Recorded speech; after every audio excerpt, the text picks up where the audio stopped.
Krishna Hare Krishna Krishna Krishna Hare Hare Krishna Krishna Hare Hare Hare Rama Hare Rama Hare Rama Rama Rama Hare Hare Rama Rama Hare Hare.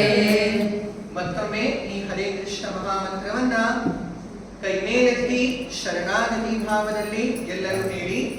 Hare Krishna Hare Krishna Hare Krishna Hare Krishna Krishna Krishna ಹರೇ ಹರೇ Krishna Krishna Hare Hare ಹರೇ ರಾಮ ಹರೇ Rama Hare Rama Hare Rama Rama Rama ಹರೇ ಹರೇ Rama Rama Hare Hare. Hare Krishna. Hare Krishna.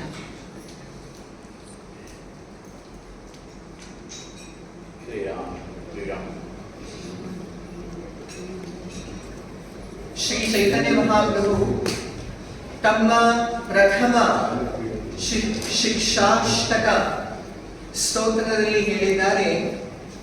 ಚೇತೋದರ್ಪಣ ಮಾಂಚನಂ ಭವಮಹಾದಾವಾದಿ ನಿರ್ವಾಪಣಂ ಶ್ರೇಯಕೈರವ Chandrika ವಿತರಣಂ ವಿದ್ಯಾವಧೂ ಜೀವನಂ ಆನಂದಾಮುಧಿವರ್ಧನಂ ಪ್ರತಿಪದಂ ಪೂರ್ಣಾಮೃತಾಸ್ವಾದನಂ ಸರ್ವಾತ್ಮಸ್ತಪನಂ ಪರಂ ವಿಜಯತೆ ಶ್ರೀಕೃಷ್ಣ ಸಂಕೀರ್ತನಂ. ನಾವು ಭಗವಂತನ ನಾಮವನ್ನ ಸ್ಮರಣೆ ಮಾಡಿದಾಗ, ಭಗವಂತನ ನಾಮ ಜಪ ಕೀರ್ತನೆ ಮಾಡಿದಾಗ ಆಗುವಂತಹ ಮೊದಲನೇ ಒಂದು ಪರಿಣಾಮ ಫಲ ಏನಂತಂದ್ರೆ ಚೇತೋ ದರ್ಪಣ ಮಾಂಚನ. ದರ್ಪಣ ಅಂತಂದ್ರೆ ಒಂದು ಕನ್ನಡಿ.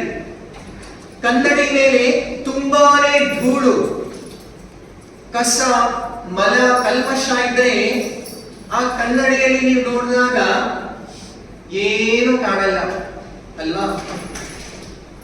ಅದೇ ತರಹ ನಮ್ಮ ಚೇತನೆಯಲ್ಲಿ ಅತ್ಯಂತ ಕಲ್ಮಶಗಳು ಆವೃತವಾಗಿರೋದ್ರಿಂದ ನಾವು ನಿನ್ನೆ ಕೇಳಿದ್ವಿ, ಭಗವದ್ಗೀತೆಯ ಮೊದಲನೆಯ ಉಪದೇಶ, ಮೊದಲನೆಯ ಪಾಠವಾಗಿದೆ ವಾಸ್ತವಿಕವಾಗಿ ನಮ್ಮೆಲ್ಲರಿಗೂ ಸಾಂಸಾರಿಕ ಜೀವಿಗಳಿಗೆ ನಾವು ಯಾರು ನಮ್ಮ ನಿಜವಾದ ಅಸ್ತಿತ್ವವೂ ಕೂಡ ಗೊತ್ತಿಲ್ಲ.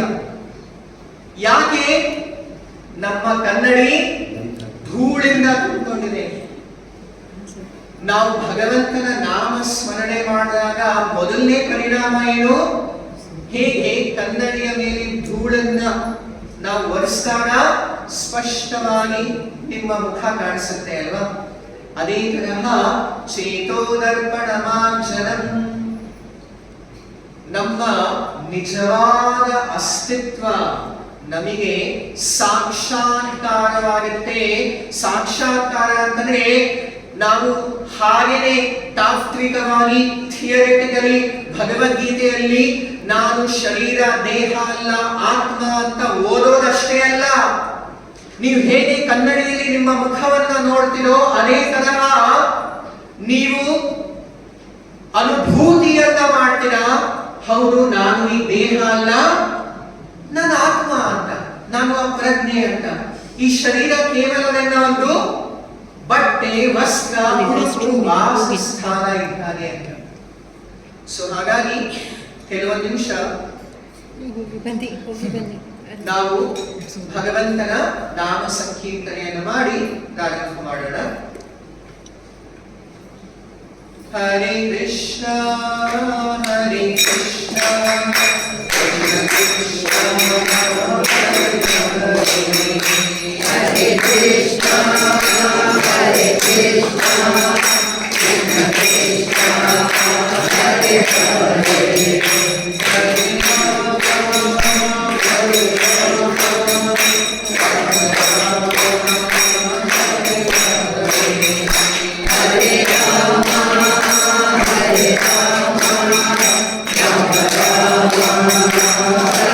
Hare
ದಯವಿಟ್ಟು ಎಲ್ಲ ಈ ಮಂತ್ರವನ್ನ ಉಚ್ಚರಿಸಿ.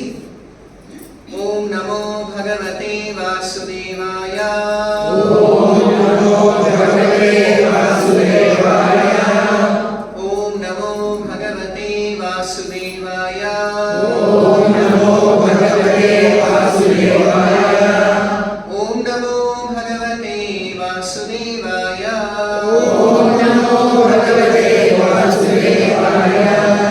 ನಾರಾಯಣಂ ನಮಸ್ಕೃತ್ಯ ನರಂ ಚೈವ ನರೋತ್ತಮಂ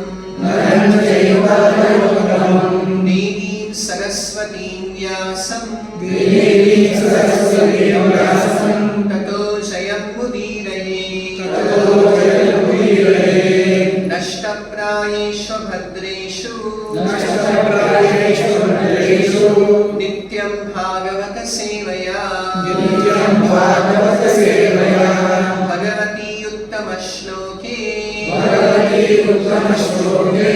भक्तिर्भवति नैष्ठिकी ಹರೇ ಕೃಷ್ಣ.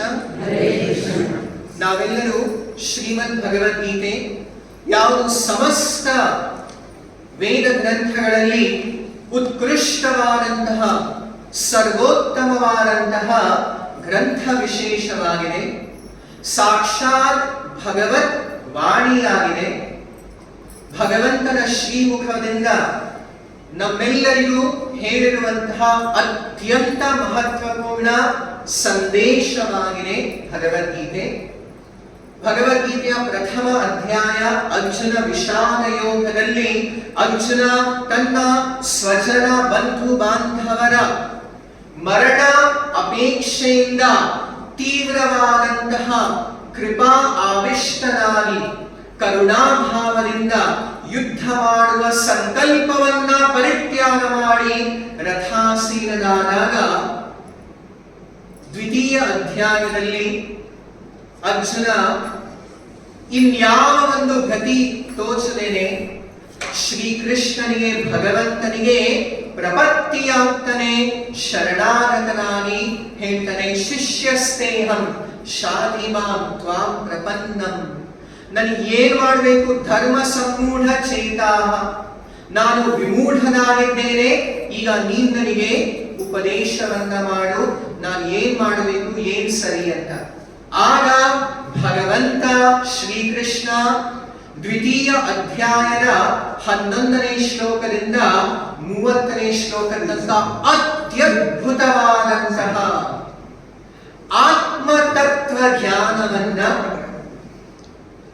ಇನ್ಯಾವ ಒಂದು ಧರ್ಮ ಗ್ರಂಥದಲ್ಲೂ ಸಿಗದೇ ಇರುವಂತಹ ಅಪರೂಪವಾದಂತಹ ಆತ್ಮತತ್ವ ಜ್ಞಾನವನ್ನ ಸ್ಪಷ್ಟವಾಗಿ ತಿಳಿಸಿದ್ದಾನೆ.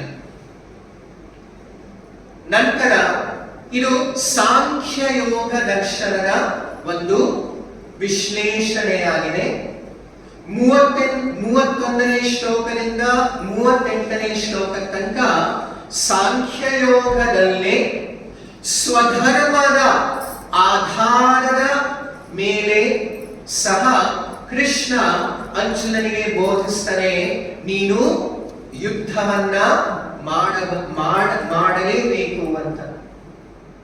ಸಾಂಖ್ಯಯೋಗದ ಮೊದಲನೆಯ ಹೆಜ್ಜೆಯಲ್ಲಿ ಕೃಷ್ಣ ಹೇಳಿದ್ದಾನೆ, ನೀನು ಸಾವಿನ ವಿಷಯದಲ್ಲಿ ಶೋಕ ಮಾಡುವ ಅವಶ್ಯಕತೆ ಇಲ್ಲ. ಯಾಕೆ ಅಂತಂದ್ರೆ ಪ್ರತಿಯೊಬ್ಬರು ಈ ದೇಹ ಅಲ್ಲ, ಶರೀರವಲ್ಲ, ಶಾಶ್ವತ ಅಜರ ಅಮರ ನಿತ್ಯ ಆತ್ಮ. ಮುಂದೆ 31ನೇ ಶ್ಲೋಕದಲ್ಲಿ ಕೃಷ್ಣ ಹೇಳ್ತಾನೆ, ಸ್ವಧರ್ಮ್ಯಂ ಅಪಿಚಾವೇಕ್ಷ್ಯ ನ ವಿಕಂಪಿತುಮರ್ಹಸಿ ಧರ್ಮ್ಯಾರ್ಥಿ ಯುದ್ಧಾತ್ ಶ್ರೇಯೋನ್ಯತ್ ಕ್ಷತ್ರಿಯಸ್ಯ ನ ವಿದ್ಯತೆ.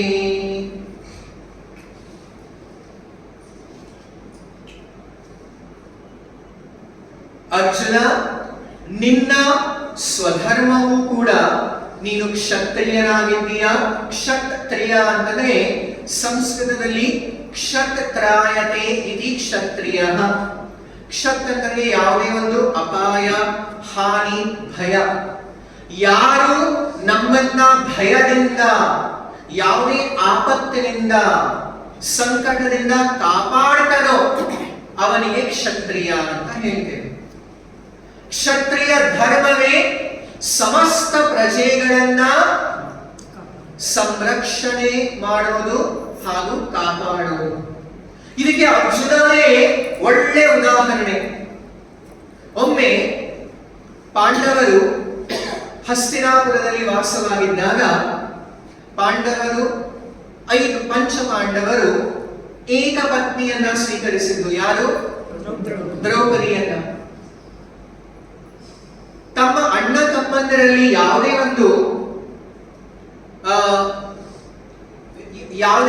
ಒಂದು ಬಾಂಧವ್ಯ ಕೊರತೆ ಆಗಬಾರದು ಅಂತ ಪಂಚ ಪಾಂಡವರು ಒಂದು ಒಪ್ಪಂದವನ್ನ ಮಾಡಿಕೊಂಡಿದ್ರು. ಯಾವಾಗಾದರೂ ಯಾರು ದ್ರೌಪದಿ ಜೊತೆಯಲ್ಲಿ ಅಂತಃಪುರದಲ್ಲಿ ಇರ್ತಾರೋ ಆ ಸಮಯದಲ್ಲಿ ಬೇರೆ ಇನ್ಯಾರು ಪ್ರವೇಶ ಮಾಡೋ ಹಾಗಿಲ್ಲ ಅಂತ. ಯಾರಾದರೂ ಈ ಒಪ್ಪಂದವನ್ನ ಉಲ್ಲಂಘಿಸಿ ಅಂತಃಪುರಕ್ಕೆ ಪ್ರವೇಶವಾದರೆ ಅವರು 12 ವರ್ಷ ವನವಾಸಕ್ಕೆ ಹೋಗ್ಬೇಕು ಅಂತ ಒಂದು ಅಗ್ರಿಮೆಂಟ್ ಒಪ್ಪಂದ ಮಾಡಿಕೊಂಡಿದ್ರು.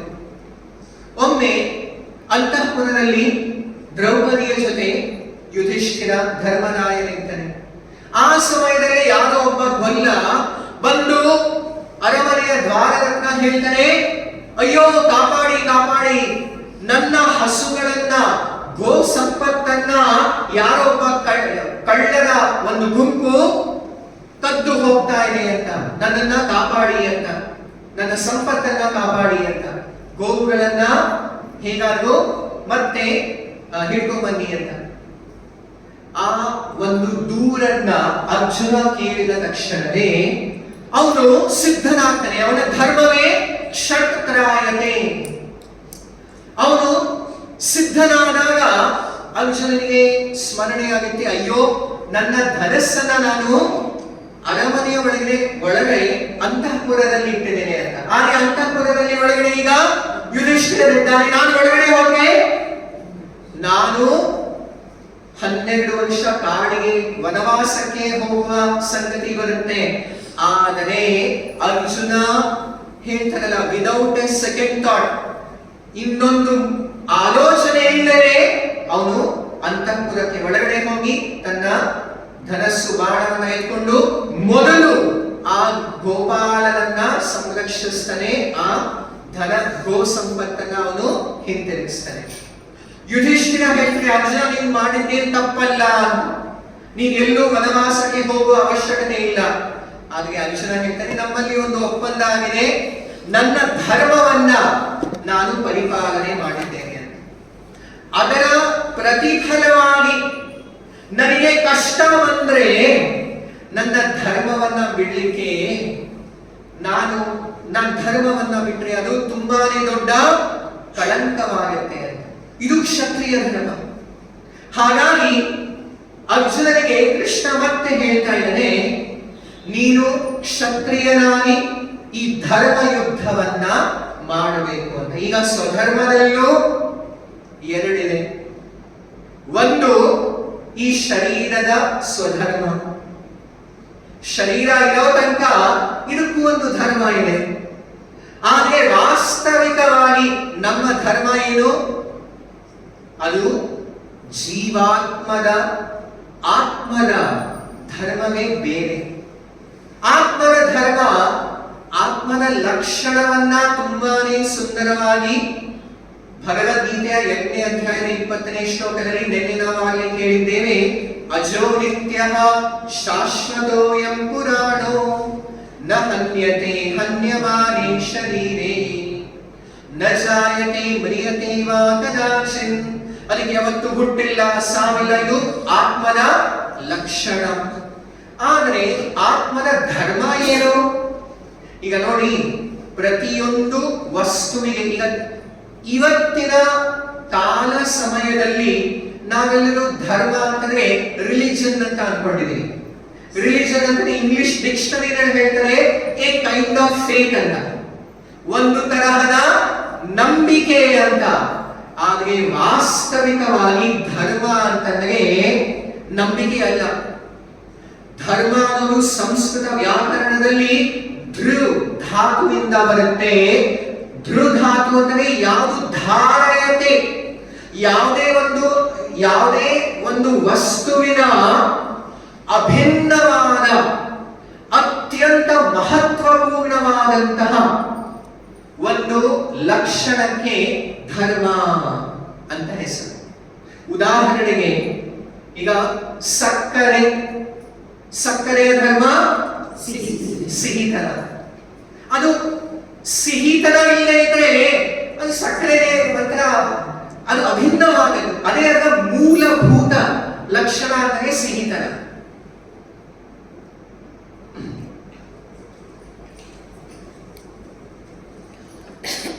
ಹಾಗೆಯೇ ಅನೇಕ ಬಾರಿ ಭಗವದ್ಗೀತೆಯಲ್ಲಿ ನಮ್ಮ ಸ್ವಧರ್ಮವನ್ನ ಮಾಡುವ ಮಹತ್ವವನ್ನ ಹೇಳಲಾಗಿದೆ. ಒಂದು ದೇಹ ಧರ್ಮ, ಇನ್ನೊಂದು ಆತ್ಮದ ಧರ್ಮ. ಆತ್ಮದ ಧರ್ಮ ಏನು? ಒಂದೇ ಒಂದು. ಭಗವದ್ಗೀತೆಯ 15ನೇ ಅಧ್ಯಾಯದ 7ನೇ ಶ್ಲೋಕದಲ್ಲಿ ಬರುತ್ತೆ, ಮಮೈವಾಂಶೋ ಜೀವಲೋಕೆ ಜೀವಭೂತ ಸನಾತನಃ. ಜೀವಾತ್ಮ ಭಗವಂತನ ಒಂದು ಅಣು ಅಂಶ. ಅಣು ಅಂಶ ಎಷ್ಟು ಅಣುವಾಗಿದೆ ಅದು ಕೂಡ ಉಪನಿಷತ್ತುಗಳಲ್ಲಿ ಬರುತ್ತೆ. ಶ್ವೇತಾಶ್ವತರ ಉಪನಿಷತ್ತಿನಲ್ಲಿ ಬರುತ್ತೆ, ಕೇಶಾಗ್ರ ಶತಭಾಗಸ್ಯ. ಈಗ ಆತ್ಮದ ಲಕ್ಷಣ ಕೇಳಿದ್ವಿ, ಆತ್ಮದ ಪ್ರಮಾಣ ಎಷ್ಟು ಅಂತಲೂ ಬರುತ್ತೆ. ಕೇಶಾಗ್ರ ಶತಭಾಗಸ್ಯ ಶತಧಾ ಕಲ್ಪಿತಸ್ಯ ಚ ಭಾಗೋ ಜೀವಸ್ಸ ವಿಜ್ಞೇಯಃ ಇತಿ ಚಾಹ ಪರಾಶ್ರುತಿಃ. ಕೇಶ ಅಗ್ರ, ಕೂದಲಿನ ಅಗ್ರಭಾಗವನ್ನ 100 ತುಂಡು ಮಾಡಿ ಆ 100 ತುಂಡಿನ ಮತ್ತೆ 100 ತುಂಡು ಮಾಡಿದ್ರೆ, ಅಥವಾ 1/10,000 ದ ಟಿಪ್ ಆಫ್ ಹೇರ್, ಅದು ಭಾಗೋ ಜೀವಸ್ಸ ವಿಜ್ಞೇಯ, ಅದು ಜೀವನ ಒಂದು ಪ್ರಮಾಣ. ಅಷ್ಟು ಅಣುವಾಗಿದೆ. ಅದಕ್ಕೆ ಉಪನಿಷತ್ತುಗಳು ಹೇಳುತ್ತೆ, ಏಷೋ ಅಣುರಾತ್ಮ ಅಂತ. ಆತ್ಮ ಅಣುವಾಗಿದೆ ಅಂತ. 2 ತರ ಆತ್ಮ ಇದೆ. ಒಂದು ಅಣು ಆತ್ಮ, ಇಷ್ಟು ಅಣು ಆತ್ಮ. ಇನ್ನೊಂದು ವಿಭೂವಾತ್ಮ. ವಿಭೂ ಅಂತಂದ್ರೆ ಅನಂತ ಆತ್ಮ ಅಂತ. ಅವನಿಗೆ ಯಾವುದೇ, ಅವನ ಇನ್ನೊಂದು ಹೆಸರು ಅಪ್ರಮೇಯ ಅಂತ. ನೀವು ಮೈಸೂರು ರೋಡಲ್ಲಿ ಹೋದ್ರೆ ಅಲ್ಲೊಂದು ಚನ್ನಪಟ್ಟಣ ಆದ್ಮೇಲೆ ಮಳೂರ್ ಅಂತ ಗ್ರಾಮ ಬರುತ್ತೆ, ಅಲ್ಲಿ ಅಪ್ರಮೇಯ ಸ್ವಾಮಿ. ಅವನ ಪ್ರಮೇಯ, ಅವನನ್ನು ಯಾರು ಪ್ರಮಾಣ ಮಾಡಲಿಕ್ಕೆ ಸಾಧ್ಯವಿಲ್ಲ. ಅವಾನ್ ಮಾನಸ ಗೋಚರ ಅಂತ ಹೇಳಲಾಗಿದೆ. ಸೊ ಭಗವಂತ ವಿಭೂವಾತ್ಮ, ನಾವೆಲ್ಲರೂ ಅಣು ಆತ್ಮ. ಮತ್ತೆ ಯಾವಾಗಲೂ ಅಣುನೇ ಇರ್ತೇವಲ್ವಾ? ಯಾಕೆ? ಭಗವದ್ಗೀತೆಯಲ್ಲಿ ಸ್ಪಷ್ಟವಾಗಿ ಆತ್ಮದ ಲಕ್ಷಣವನ್ನ ಹೇಳಲಾಗಿದೆ. ಇದನ್ನ ಕತ್ತರಿಸಲಿಕ್ಕಾಗಲ್ಲ, ಇದನ್ನ ಜೋಡಿಸ್ಲಿಕ್ಕಾಗಲ್ಲ. ಇದು ಯಾವಾಗಲೂ ಶಾಶ್ವತವಾಗಿ ತನ್ನ ಸ್ವಸ್ಥಾನದಲ್ಲೇ ಇರುತ್ತೆ.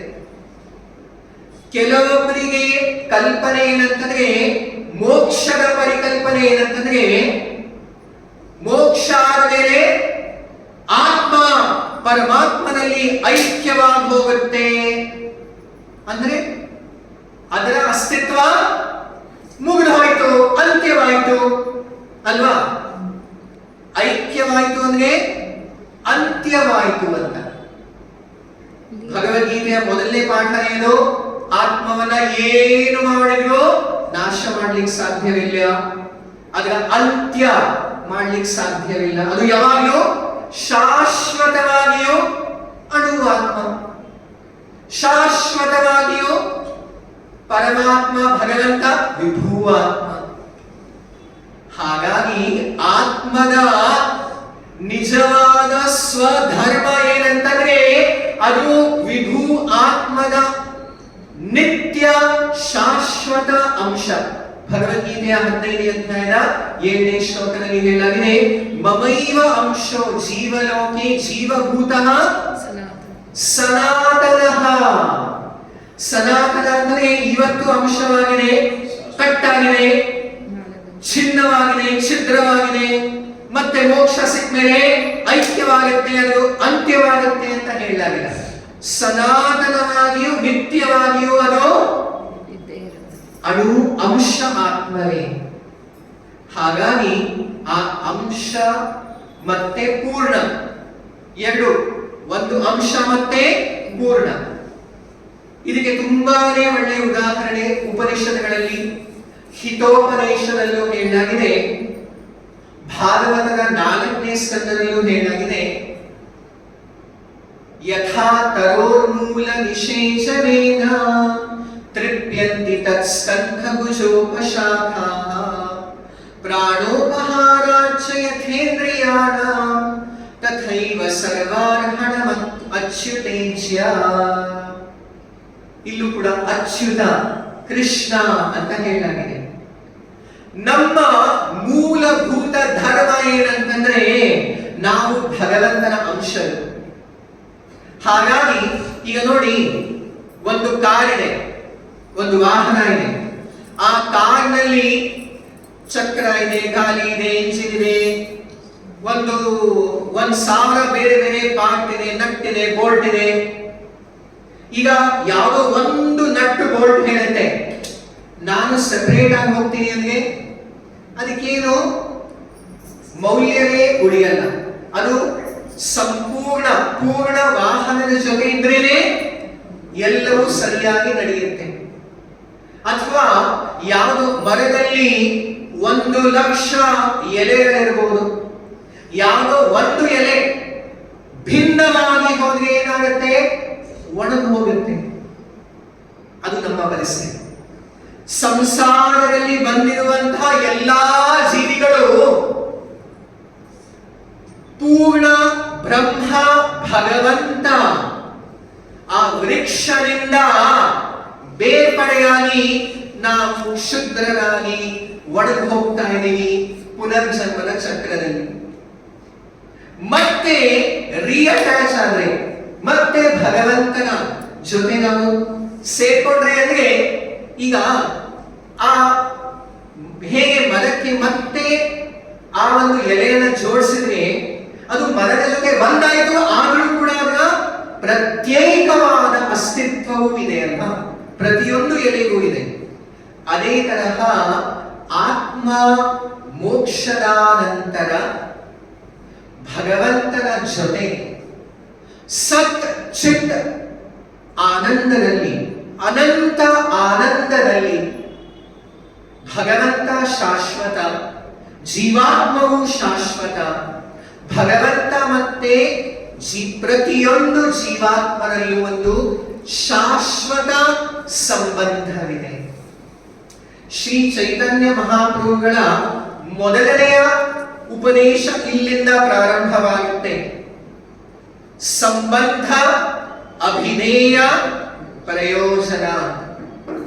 ಮೊದಲು ಜೀವಾತ್ಮ ಪರಮಾತ್ಮನ ಜೊತೆ ಇರುವಂತಹ ಶಾಶ್ವತ ನಿತ್ಯ ಸಂಬಂಧದಲ್ಲಿ ನೆಲೆಸಬೇಕು. ಆನಂತರ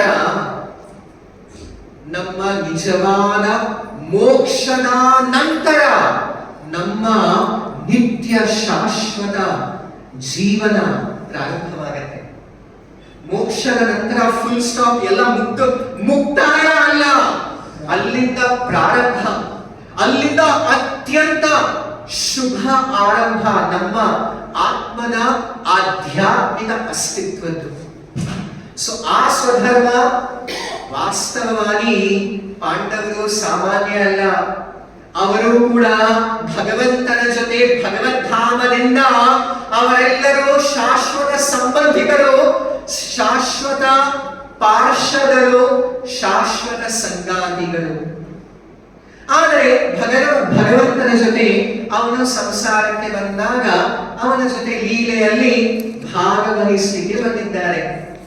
ಸೊ ಸ್ವಧರ್ಮದ ಈ ಒಂದು ಪರಿಭಾಷೆಯನ್ನ ಕೃಷ್ಣ ಅರ್ಜುನನಿಗೆ ಇಲ್ಲಿ ತಿಳಿಸ್ತಾ ಇದ್ದಾನೆ.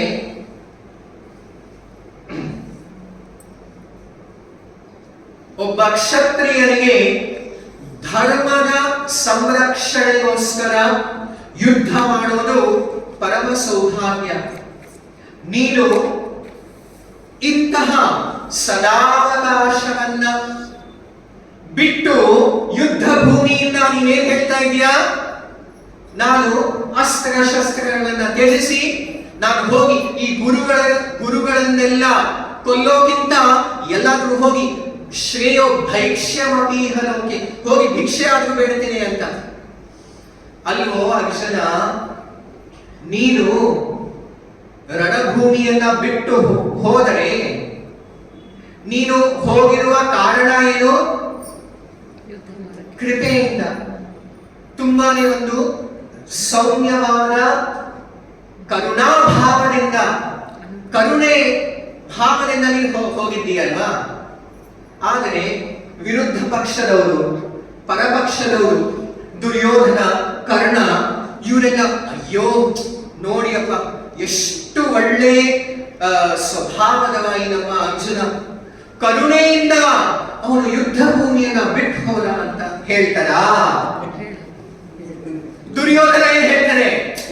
ಎಲ್ಲರೂ ಅಪಹಾಸ್ಯ ಮಾಡ್ತಾರೆ ಅಲ್ವಾ, ನಗಾಡ್ತಾರೆ. ಏನ್ ಹೇಳ್ತಾರೆ? ಭಯಾನರಣಾನುಪರತಂ ಮಂಸ್ಯಂತೆ ತ್ವಾಂ ಮಹಾರಥಾಃ ಯೇಷಾಂ ಚ ತ್ವಂ ಬಹುಮತೋ ಭೂತ್ವಾ ಯಾಸ್ಯಸಿ ಲಾಘವಂ. ನಿನಗೆ ಅಪಕೀರ್ತಿ ಉಂಟಾಗುತ್ತೆ, ಎಲ್ಲರೂ ನಿನ್ನ ಮೇಲೆ ಹಾಸ್ಯ ಮಾಡ್ತಾರೆ. ಅಯ್ಯೋ ಅರ್ಜುನ ನೋಡಿ ಭಯ ಬಿದ್ದು, ನಮ್ಮನ್ನು ನೋಡಿ ಭಯ ಬಿದ್ದು ಅವನು ಓಡ್ ಹೋದ ಯುದ್ಧ ಭೂಮಿಯಿಂದ. ಕ್ಷತ್ರಿಯರಿಗೆ ಯುದ್ಧ ಭೂಮಿ ಬಿಟ್ಟು ಹೋದ್ರೆ ಅದಕ್ಕಿಂತ ದೊಡ್ಡ ಅಪಕೀರ್ತಿ ಯಾವುದೂ ಇಲ್ಲ ಅಂತ ಕೃಷ್ಣ ಹೇಳ್ತಾನೆ. ಸಂಭಾವಿತಸ್ಯ ಚ ಅಕೀರ್ತಿಃ ಮರಣಾದತಿರಿಚ್ಯತೆ. ಮರಣಕ್ಕಿಂತಾನು ಹೊಲಸು ಒಬ್ಬ ಕ್ಷತ್ರಿಯನಿಗೆ ಯುದ್ಧ ಭೂಮಿಯನ್ನ ಬಿಟ್ಟು ಹೋಗೋದು ಅಂತ. ಅವನು ಇಲ್ಲ ಯುದ್ಧ ಮಾಡ್ತಾನೆ, ಪ್ರಾಣವನ್ನ ತ್ಯಾಗ ಮಾಡ್ತಾನೆ ಅಥವಾ ವಿಜಯಿ ಆಗ್ತಾನೆ. ಇದು ಕ್ಷತ್ರಿಯನ ಧರ್ಮವಾಗಿದೆ. ನೋಡಿ ನಮ್ಮ ಕೃಷ್ಣ ಎಂತಹ ಮಾತನ್ನ ಹೇಳಿದ್ದಾನಲ್ವಾ, ಕ್ಷತ್ರಿಯ ಯುದ್ಧ ಭೂಮಿಯನ್ನ ಬಿಟ್ಟು ಹೋದ್ರೆ ಅವನಿಗೆ ಮರಣಕ್ಕಿಂತಾನು ಹೊಲಿಸುವುದು ಅಂತ. ಆದ್ರೆ ನಮ್ಮ ಭಗವಂತ ಶ್ರೀ ಕೃಷ್ಣನೇ, ಅವನ ಇನ್ನೊಂದು ಹೆಸರು ಲೀಲಾ ಪುರುಷೋತ್ತಮ ಅಂತ.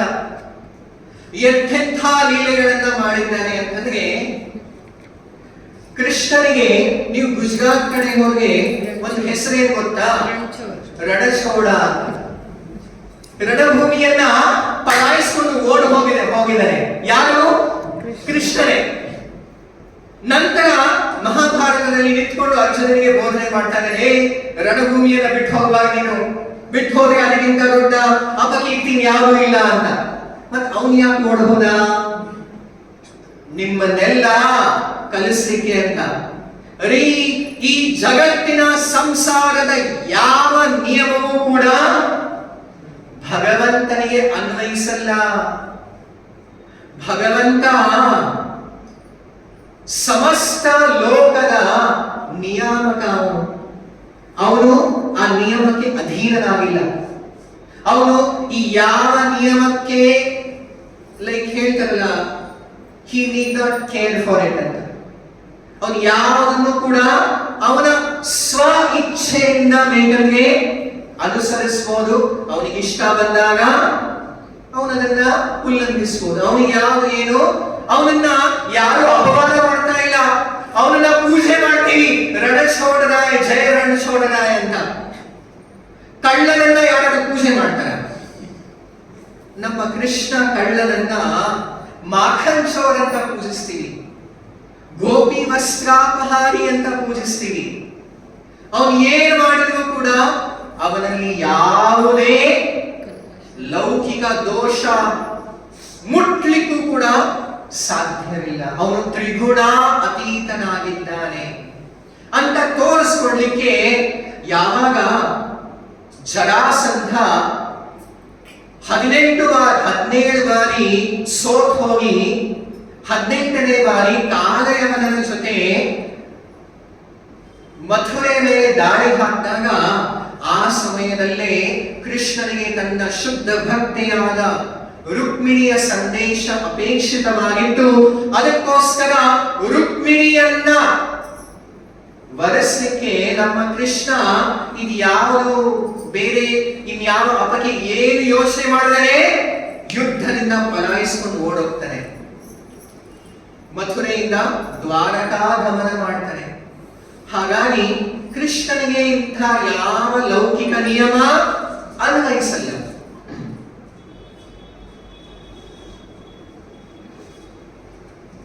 ಸಾಂಖ್ಯ ಯೋಗ ದರ್ಶನದಲ್ಲಿ ಲೌಕಿಕ ಸ್ವಧರ್ಮದ ಅಂತಿಮ ಉಪದೇಶವನ್ನ ಕೃಷ್ಣ 38ನೇ ಶ್ಲೋಕದಲ್ಲಿ ಹೇಳ್ತಾ ಇದ್ದಾನೆ. ಸುಖ ದುಃಖೇ ಸಮೇ ಕೃತ್ವಾ ಲಾಭಾಲಾಭೌ ಜಯಾಜಯೌ ತತೋ ಯುದ್ಧಾಯ ಯುಜ್ಯಸ್ವ ನೈವಂ ಪಾಪಂ ಅವಾಪ್ಸ್ಯಸಿ. ಅರ್ಜುನ ಹೇಳಿದ್ದ ಪ್ರಥಮ ಅಧ್ಯಾಯದ 36ನೇ ಶ್ಲೋಕದಲ್ಲಿ ಪಾಪಮೇವಾಶ್ರಯೇದಸ್ಮಾನ್ ಹತ್ವೈತಾನ್ ಆತತಾಯಿನಃ. ನಾವು ಈ ಪಾಪಿಗಳನ್ನು ಕೊಂದರೂ ಕೂಡ ನಮಗೂ ಪಾಪ ಬರುತ್ತಲ್ವಾ ಅಂತ ಕೃಷ್ಣ ಹೇಳ್ತಾನೆ.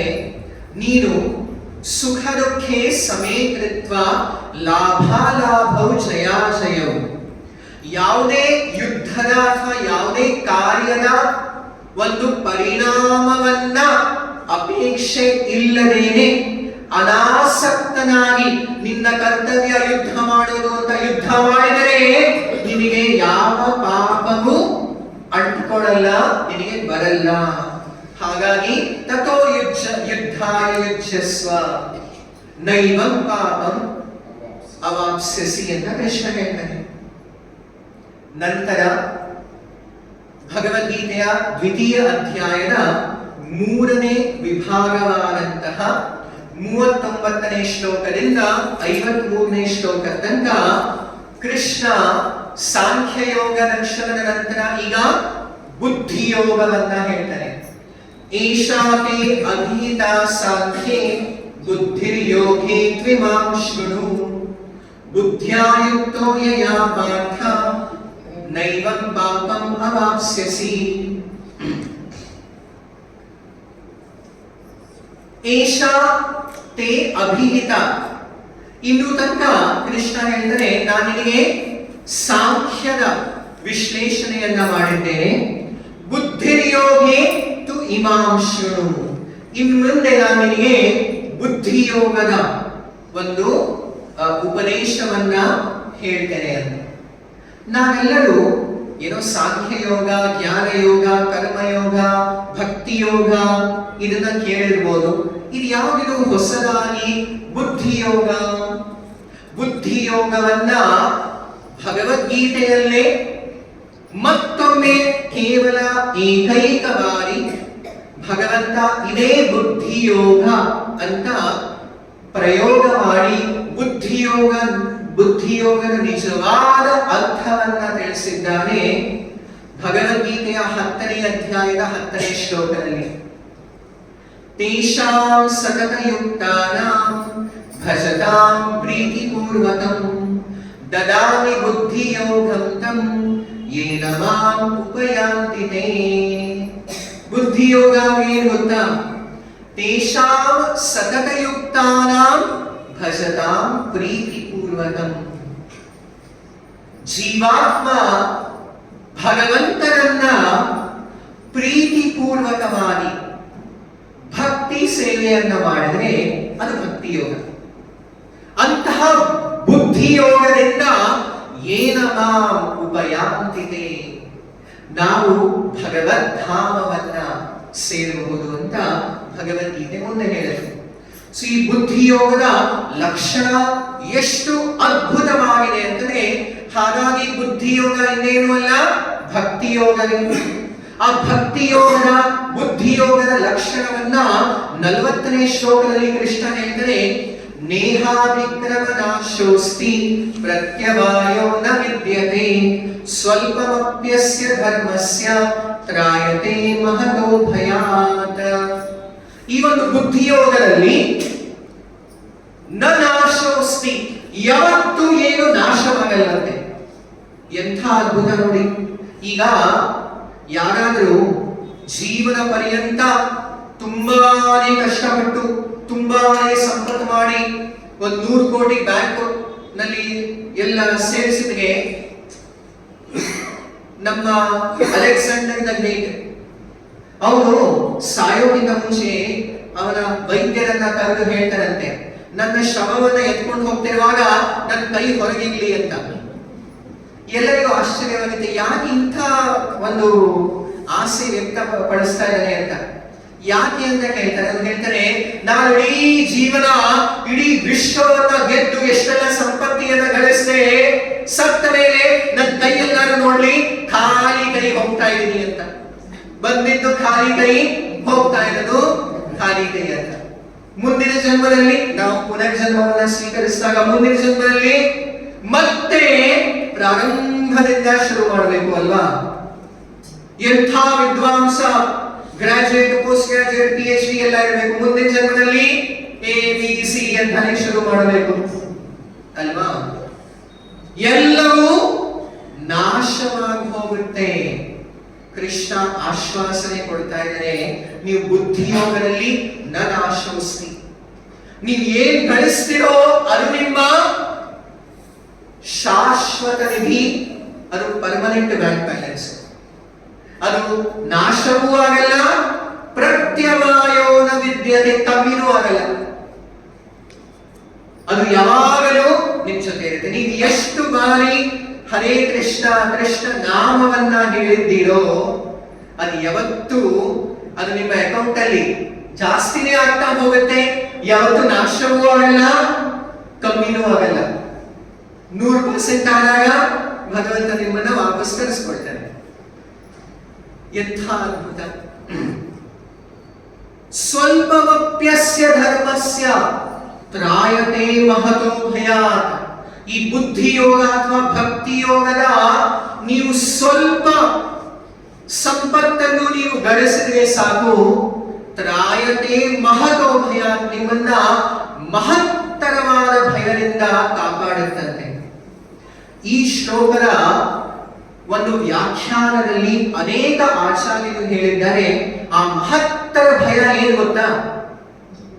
ಯಾವುದು ನೀವು ಸ್ವಲ್ಪವಾದರೂ ಭಗವತ್ ಭಕ್ತಿ ಸೇವೆಯನ್ನ ಮಾಡಿದ್ರೆ ನಿಮ್ಮನ್ನ ಮಹತ್ತರ ಭಯದಿಂದ ಅದು ನಿಮ್ಮನ್ನ ಕಾಪಾಡುತ್ತೆ. ಆ ಮಹತ್ತರ ಭಯ ಏನು ಗೊತ್ತಾ?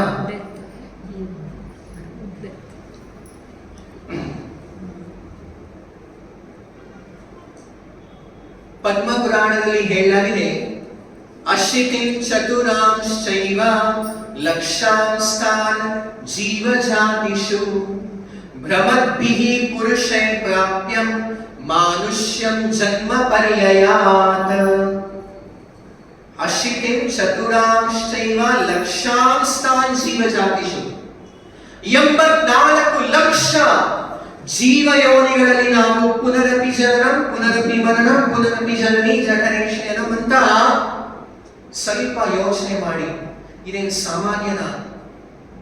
ಒಂದು ಕೀಟ, ಪತಂಗ, ಪಶು, ಪಕ್ಷಿ ಒಂದ್ಸತಿ ಒಂದ್ ನಿಮಿಷ ಒಂದು ಯಾವುದೋ ಒಂದು ಹಲ್ಲಿನೋ ಒಂದು ಕಾಕ್ರೋಚ್ನೋ ಜಿಗಳಿನ ನೋಡಿ, ನಾವು ಅದನ್ನೆಲ್ಲ ದಾಟ್ಕೊಂಡ್ ಬಂದಿದೀವಿ. ಸೊಳ್ಳೆಯನ್ನ ನೋಡಿ, ಯಾರೋ ಪಟ್ಟಕ್ಕಾಯಿ ನೋಡಿದ್ದಾರೆ ಆಗಲಿ. ನಿಮ್ಮನ್ನ ಒಂದು ಮಷಿನ್ ಕೆಳಗಡೆ ಹಾಕಿದ್ರೆ ಎಲ್ಲ ಅದನ್ನ ಅನುಭವಿಸಿ ನಾವು ಕೊನೆ ಭ್ರಮದ್ಭಿಹಿ ಇದೆಲ್ಲ ದಾಟಿ ಕೊನೆಯಲ್ಲಿ ನಮಗೆ ಪ್ರಾಪ್ತವಾಗಿದೆ ಮಾನುಷ್ಯಂ ಜನ್ಮ ಪರ್ಯಯಾತ್. ಮಾನವ ಜನ್ಮ ಸಿಕ್ಕಿದೆ. ಮಾನವ ಜನ್ಮ ದೊಡ್ಡದು ಅಂತ ಹೇಳಲಾಗಿದೆ. ಯಾಕೆ? ಇದು ಒಂದೇ ಒಂದು ಅವಕಾಶ. ಈ ಘೋರವಾದ ಭಯಂಕರವಾದ ಪುನರ್ಜನ್ಮ ಚಕ್ರದಿಂದ ಮೋಕ್ಷವನ್ನ ಪಡೆದು ಶಾಶ್ವತ ನೆಲೆಗೆ ಬರಲಿಕ್ಕೆ. ಅದನ್ನ ನಾವು ಉಪಯೋಗಿಸದೇ ಇದ್ದರೆ 2ನೇ ಅಧ್ಯಾಯದಲ್ಲಿ ಅನೇಕ ಬಾರಿ ಕಾರ್ಪಣ್ಯ ದೋಷ ಅಂತ ಹೇಳಲಾಗಿದೆ. ಕಾರ್ಪಣ್ಯ ದೋಷ ಅಂದ್ರೆ ಕೃಪಣ ದೋಷ ಅಂತ. ಕೃಪಣ ಅಂದ್ರೆ ಸಂಸ್ಕೃತದಲ್ಲಿ ಏನು? ಕೃಪಣ ಅಂದ್ರೆ ಲೋಭಿ ಅಂತ, ಜಿಪುಣ. ಹಿಂದಿನಲ್ಲಿ ಏನ್ ಹೇಳ್ತಾರೆ? ಕಂಜೂಸ್, ಮಕ್ಕಿ ಜೂಸ್ ಅಂತ ಹೇಳ್ತಾರೆ ಅಲ್ವಾ. ಸೊ ಕಂಜೂಸ್ ಅಥವಾ ಜಿಪುಣ ಅಂದ್ರೆ ಯಾರು? ಅವನ ಹತ್ರ 10 ಕೋಟಿ 100 ಕೋಟಿ ಇರುತ್ತೆ, ಬಳಸಲಿಕ್ಕೆ ಮನಸ್ಸಿಲ್ಲ ಅಲ್ವಾ. ಅವನು ಜಿಪುಣ. ಅವನಿದ್ದು ಇಲ್ಲೇ ಇದ್ರೆ ಏನ್ ಪ್ರಯೋಜನ? ಅದೇ ತರಹ ನಮ್ಮ ತಾಯಿಯರು ಹೇಳ್ತಾ ಇದ್ರು, ಈ ಮನುಷ್ಯ ಜನ್ಮ ಸಿಕ್ಕಿದೆಯಲ್ಲ, ಆಗಿನ ಕಾಲದಲ್ಲಿ 40 ವರ್ಷ ಹಿಂದೆ 1 ಕೋಟಿ ಕಿ ಕಾಯ ಅಂತ. ನಮ್ಮ ಮಾನವ ಈ ಶರೀರವೇ 1 ಕೋಟಿದಂತೆ. 1 ಕೋಟಿದು ಅಲ್ಲ, ಇದು ಅಮೂಲ್ಯವಾದದ್ದು. ಯಾಕೆ? ಈ ಸಂಸಾರ ಸಾಗರವನ್ನ ದಾಟಲಿಕ್ಕೆ 84 ಲಕ್ಷ ಜೀವಯೋನಿಗಳಲ್ಲಿ ಏಕೈಕ ದೋಣಿ ಅಂತಂದ್ರೆ ಈ ಮಾನವ ಜನ್ಮ. ಇದೊಂದು ದೋಣಿ ಇದ್ದ ಹಾಗೆ, ಒಂದು ನೌಕೆ ಇದ್ದ ಹಾಗೆ. ಆ ದೋಣಿ ಸಿಕ್ಕ ಮೇಲೂ ಕೂಡ ನೀವು ಸಂಸಾರ ಸಾಗರವನ್ನ ದಾಟ್ಕೊಂಡು ಹೋಗದೆ ಇದ್ರೆ ನೀವು ಅಯೋಗ್ಯರಲ್ವಾ? ನಿಮಗೆ ಇಷ್ಟು ನಿಧಿ ಕೊಡ್ಲಾಯ್ತು, ನೀವು ಅದನ್ನ ಪ್ರಯೋಜನವೇ ಮಾಡಲಿಲ್ಲ, ಉಪಯೋಗ ಮಾಡಲಿಲ್ಲ. ಯಾಕೆ ಬೇಕು ನಿಮಗೆ? ಪ್ರಕೃತಿಯ ನಿಯಮಗಳು ಮತ್ತೆ ನಿಮ್ಮನ್ನ ಪ್ರಮೋಷನ್ ಆಯ್ತು. ಈಗ ನೆಕ್ಸ್ಟ್ ಈಗ ಒಂದು ಫೆರಿ ವೀಲ್ ಬರುತ್ತೆ, ಮೆರಿಗೋ ರೌಂಡ್. ಮೇಲ್ ಹೋದ ಮೇಲೆ ಮತ್ತೆ ವಾಪಸ್ ಬರುತ್ತೆ. ಅದೇ ಮತ್ತೆ ಪುನರಪಿ ಜನನ ಪುನರಪಿ ಮರಣ, 84 ಲಕ್ಷ ಜೀವಯೋನಿಗಳಲ್ಲಿ ಮತ್ತೆ ವಾಪಸ್ ಹೋಗ್ಬೇಕು. ಅದಕ್ಕಿಂತ ಮಹತ್ತರ ಭಯ ಯಾವುದಕ್ಕೂ ಇದೆ? ಆಚಾರ್ಯರೇ ಹೇಳಿದ್ದಾರೆ, ಮಾನವ ಜನ್ಮದಲ್ಲಿ ಅಸ್ಯ ಧರ್ಮಸ್ಯ, ಸ್ವಲ್ಪವಾದರೂ ನೀವು ಬುದ್ಧಿಯೋಗ ಅಥವಾ ಭಕ್ತಿ ಯೋಗವನ್ನ ಮಾಡಿದ್ರೆ ಮಿನಿಮಮ್ ಗ್ಯಾರಂಟಿ ಏನ್ ಗೊತ್ತಾ? ಮಿನಿಮಮ್ ಗ್ಯಾರಂಟಿ ನೀವು ಮತ್ತೆ ಕೆಳಗೆ ಹೋಗಲ್ಲ, ಮತ್ತೆ ನಾಯಿ ಬೆಕ್ಕು ಜಿಗಳೆ ಹಂದಿ ಆ ಜನ್ಮಕ್ಕಂತೂ ಹೋಗಲ್ಲ. ಆದ್ರೆ ನಮ್ಮ ಆಚಾರ್ಯರು ಏನ್ ಹೇಳ್ತಾ ಇದ್ರು ಗೊತ್ತಾ? ಭಕ್ತಿಯಲ್ಲಿ ಅಷ್ಟು ಶಕ್ತಿ ಇದೆ, ನೀವು ಸ್ವಲ್ಪ ಭಕ್ತಿ ಮಾಡಿದ್ರು ಕೂಡ ನಿಮಗೆ ಅಟ್ಲೀಸ್ಟ್ ಮಿನಿಮಮ್ ಮಾನವ ಜನ್ಮ ಗ್ಯಾರಂಟಿ. ಆದರೆ ನಮ್ಮ ಸಂಕಲ್ಪ ಏನಾಗಿರ್ಬೇಕು ಅಂತಂದ್ರೆ, ಅವ್ರು ಹೇಳ್ತಾ ಇದ್ದಾರೆ, finish the business in this life ಅಂತ. ಈ ಜನ್ಮದಲ್ಲೇ 84 ಲಕ್ಷ ಜೀವಯೋನಿಗಳನ್ನ ದಾಟ್ಕೊಂಡು ಬಂದಿದ್ದೀವಿ, ಇನ್ ಸಾಕು ಅಂತ ಈ ಜನ್ಮದಲ್ಲೇ 100% ಕಂಪ್ಲೀಟ್ ಮಾಡಿ ಸಾಕಪ್ಪ, ಈ ಸಂಸಾರಕ್ಕೆ ಒಂದು ದೊಡ್ಡ ಗುಡ್ ಬೈ ಫೇರ್ವೆಲ್ ಹೋಗಿ ನಮ್ಮ ಭಗವಂತನ ಧಾಮಕ್ಕೆ ಹೋಗಿ ಸೇರ್ಕೋಬೇಕು. ಇದು ನಮ್ಮ ಸಂಕಲ್ಪವಾಗಿರಬೇಕು, ದೃಢವಾದ ಸಂಕಲ್ಪವಾಗಿರಬೇಕು. ಈ ದೃಢ ಸಂಕಲ್ಪವನ್ನ ಕೃಷ್ಣ ಇಲ್ಲಿ ಹೇಳ್ತಾನೆ, ವ್ಯವಸಾಯಾತ್ಮಿಕ ಬುದ್ಧಿ ಏಕೇಹ ಕುರು ನಂದನ ಬಹುಶಾಖಾ ಹಿ ಅನಂತಾಶ್ಚ ಬುದ್ಧಯೋ ಅವ್ಯವಸಾಯಿನ. ಯಾರಿಗೆ ಇಂತಹ ಒಂದು ಬುದ್ಧಿಯೋಗದ ದೃಢ ಸಂಕಲ್ಪ ಇಲ್ಲವೋ ಅವರು ಬಹುಶಾಖ, ಅವರು 1 ತಿಂಗಳು ಆ ಯೋಗ ಹೋಗ್ತಾರೆ, ಆ ಗ್ರಂಥ ಹೋಗ್ತಾರೆ, ಅದು ಮಾಡ್ತಾರೆ, ಇದು ಮಾಡ್ತಾರೆ, ಕೊನೆಯಲ್ಲಿಯೂ ಎಲ್ಲೂ ಗತಿ ಸಿಗಲ್ಲ. ಅದೇ ಬುದ್ಧಿಯೋಗದಲ್ಲಿ ಏಕೇಹ ಕುರುನಂದನ, ಒಂದೇ ಒಂದು ದೃಢ ಸಂಕಲ್ಪ ಭಕ್ತನಿಗೆ. ಏನು? ಜೀವನ ಪರ್ಯಂತ ಜೀವನದ ಪ್ರತಿಯೊಂದು ಹೆಜ್ಜೆಯಲ್ಲೂ ಪ್ರತಿಯೊಂದು ಉಸಿರಾಟದಲ್ಲೂ ನಾನು ಭಗವಂತ ನಿನ್ನ ಸೇವೆಯನ್ನ ಮಾಡಿ ಮೋಕ್ಷದ ನಂತರವೂ ಕೂಡ ಇನ್ನೇನು ಬದಲಾವಣೆ ಆಗಲ್ಲ. ಆತ್ಮವೂ ಕೂಡ ತನ್ನ ನಿಜವಾದ ಸ್ವಧರ್ಮನು ಅದೇ ಭಗವಂತನ ನಿತ್ಯ ಶಾಶ್ವತ ಸಂಬಂಧದಲ್ಲಿ, ಪ್ರೇಮಮಯವಾದಂತಹ ಅನಂತ ಆನಂದದಲ್ಲಿ ಅದು ಭಕ್ತಿ ಸೇವೆಯನ್ನು ಮುಂದುವರಿಸುತ್ತೆ. ಅದು ಸಂಸಾರದಲ್ಲಾಗಿರಲಿ ಅಥವಾ ಭಗವದ್ಧಾಮದಲ್ಲಾಗಿರಲಿ. ಸೊ ವ್ಯವಸಾಯಾತ್ಮಿಕ ಬುದ್ಧಿ ಏಕೇಹ, ಅದು ಇಹಲೋಕದಲ್ಲೂ ಪರಲೋಕದಲ್ಲೂ ಭಕ್ತಿ ಎಲ್ಲ ಕಡೆ ಒಂದೇ. ಅದೇ ನವವಿಧ ಭಕ್ತಿ: ಶ್ರವಣಂ ಕೀರ್ತನಂ ವಿಷ್ಣೋಃ, ಸ್ಮರಣಂ ಪಾದ ಸೇವನಂ, ಅರ್ಚನಂ ವಂದನಂ ದಾಸ್ಯಂ, ಸಖ್ಯಂ ಆತ್ಮನಿವೇದನಂ ಇತಿ ಪುಂಸಾರ್ಪಿತಾ ವಿಷ್ಣು ಭಕ್ತಿಶ್ಚೇನ್ನವ ಲಕ್ಷಣ ಕ್ರಿಯೇತ ಭಗವತ್ಯದ್ಧ ತನ್ಮನ್ಯೇ ಅಧೀತಮುತ್ತಮಂ. ಇದನ್ನು ಯಾರು ಹೇಳಿದ್ದಾರೆ ಗೊತ್ತಾ? ಶ್ರೀಮದ್ ಭಾಗವತ ಗ್ರಂಥದಲ್ಲಿ ಭಕ್ತ ಶಿರೋಮಣಿಯಾದಂತಹ ಭಕ್ತ ಪ್ರಹ್ಲಾದ ಹೇಳಿದ್ದಾರೆ. ಯಾರಿಗೆ ಹೇಳಿದ್ದಾರೆ ಈ ಮಾತನ್ನ? ತಂದೆ ಹಿರಣ್ಯಕಶಿಪುಗೆ. ಹಿರಣ್ಯಕಶಿಪು ತುಂಬಾನೇ ಪ್ರೀತಿ ವಾತ್ಸಲ್ಯದಿಂದ ತೊಡೆ ಮೇಲೆ ಕೂರಿಸಿಕೊಂಡು ಪ್ರಹ್ಲಾದನನ್ನ ತಲೆ ಸವರಿ ಕೇಳ್ತಾನೆ, ನೀನ್ ಏನಪ್ಪ ಶಾಲೆಗೆ ಹೋಗಿ ಗುರುಕುಲಕ್ಕೆ ಹೋಗಿ ಉತ್ತಮ ವಿದ್ಯೆ ಏನ್ ಕಲ್ತೆ ಅಂತ. ಅದಕ್ಕೆ ಪ್ರಹ್ಲಾದ ಇದನ್ನ ಹೇಳ್ತಾನೆ, ತನ್ಮನೆ ಅಧೀತ ಉತ್ತಮ, ನಾನು ಕಲ್ತಿರುವಂತಹ ಉತ್ತಮ ವಿದ್ಯೆಯನ್ನು ವಿಷ್ಣುವಿನ ಶ್ರವಣ ಕೀರ್ತನ ನವವಿಧ ಭಕ್ತಿ ಮಾಡಬೇಕು ಅಂತ. ನೋಡಿ, ಆಚಾರ್ಯರು ಇನ್ನೊಂದು ತುಂಬಾನೇ ಸುಂದರ ಉದಾಹರಣೆ ಕೊಟ್ಟಿದ್ದಾರೆ. ಏಕೇಹ ಭಕ್ತಿ ಯೋಗದಲ್ಲಿ ಯಾವುದೇ ಬದಲಾವಣೆ ಇಲ್ಲ. ಇಹಲೋಕದಲ್ಲೂ ಅದೇ, ಪರಲೋಕದಲ್ಲೂ ಪಾರಮಾರ್ಥಿಕವಾಗಿ ಹೇಗೆ ಒಂದು ಮೊಗ್ಗು ಅರಳಿ ತುಂಬಾನೇ ದಿವ್ಯವಾದ ಒಂದು ಪರಿಮಳದಿಂದ ಅರಳುತ್ತೋ, ಅದೇ ತರ ಸಂಸಾರದಲ್ಲಿ ನಾವು ಮೊಗ್ಗಾಗಿ ಸಾಧನಾ ಭಕ್ತಿಯನ್ನ ಮಾಡಿ ಪರಲೋಕದಲ್ಲಿ ಪ್ರೇಮ ಭಕ್ತಿಯನ್ನ ಮಾಡುವ ಒಂದು ಅವಕಾಶವಿದೆ.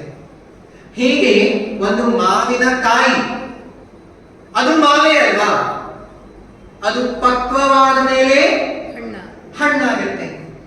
ಅದೇ ತರಹ ಇಲ್ಲಿನ ಇಹಲೋಕದ ಭಕ್ತಿ ಸಾಧನಾ ಭಕ್ತಿ ಕಾಯಿನೇನು, ಅದು ನಾವು ಸಾಧನೆ ಮಾಡ್ತಾ ಮಾಡ್ತಾ ಪರಿಪಕ್ವವಾಗಿ ಮೋಕ್ಷವನ್ನು ಮೀರಿ ಅದು ಭಗವದ್ಧಾಮದಲ್ಲಿ ಭಗವತ್ ಚರಣಾರವಿಂದಗಳಲ್ಲಿ ಹೋಗಿ ಸೇರುತ್ತೆ ಅಂತ ಚೈತನ್ಯ ಮಹಾಪ್ರಭುಗಳು ಭಕ್ತಿ ಲತಾ ಬೀಜವನ್ನ ಸನಾತನ ಗೋಸ್ವಾಮಿಯವರಿಗೆ ತುಂಬಾ ಅದ್ಭುತವಾಗಿ ಬೋಧನೆಯನ್ನ ಮಾಡಿದ್ದಾರೆ. ಬುದ್ಧಿಯೋಗದ ಇನ್ನೊಂದು ಲಕ್ಷಣ, ಒಂದು ಹಂತ ಏನಂತಂದ್ರೆ, ನಾವು ಇಹಲೋಕದಲ್ಲಿ ನಮ್ಮ ದೈಹಿಕ, ಶಾರೀರಿಕ, ಸಾಮಾಜಿಕ ಸಹಜವಾದ ಕರ್ತವ್ಯಗಳನ್ನ ಹೇಗೆ ನಿರ್ವಹಿಸಬೇಕು ಅಂತ ಮುಂದೆ ಕೃಷ್ಣ ಹೇಳ್ತಾನೆ. ದ್ವಿತೀಯ ಅಧ್ಯಾಯದ 47ನೇ ಶ್ಲೋಕದಲ್ಲಿ ಬಹುಶಃ ಇದು ಭಗವದ್ಗೀತೆಯ ಅತ್ಯಂತ ಪ್ರಸಿದ್ಧವಾದ ಶ್ಲೋಕವಾಗಿದೆ. ಹಾಗೆ ಭಗವದ್ಗೀತೆಯ ತುಂಬಾನೇ ಜನರು ಅಪಾರ್ಥ ಮಾಡಿಕೊಂಡಿರುವ ಶ್ಲೋಕವೂ ಆಗಿದೆ. ಯಾವುದು?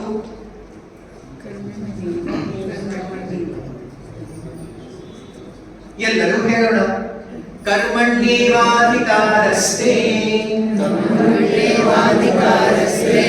ಮಾ ಫಲೇಷು ಕದಾಚನ ಮಾ ಕರ್ಮ ಫಲಹೇತುರ್ಭೂತ್ ಮಾ ತೇ ಸಂಗೋಸ್ತ್ವ ಕರ್ಮಣಿ.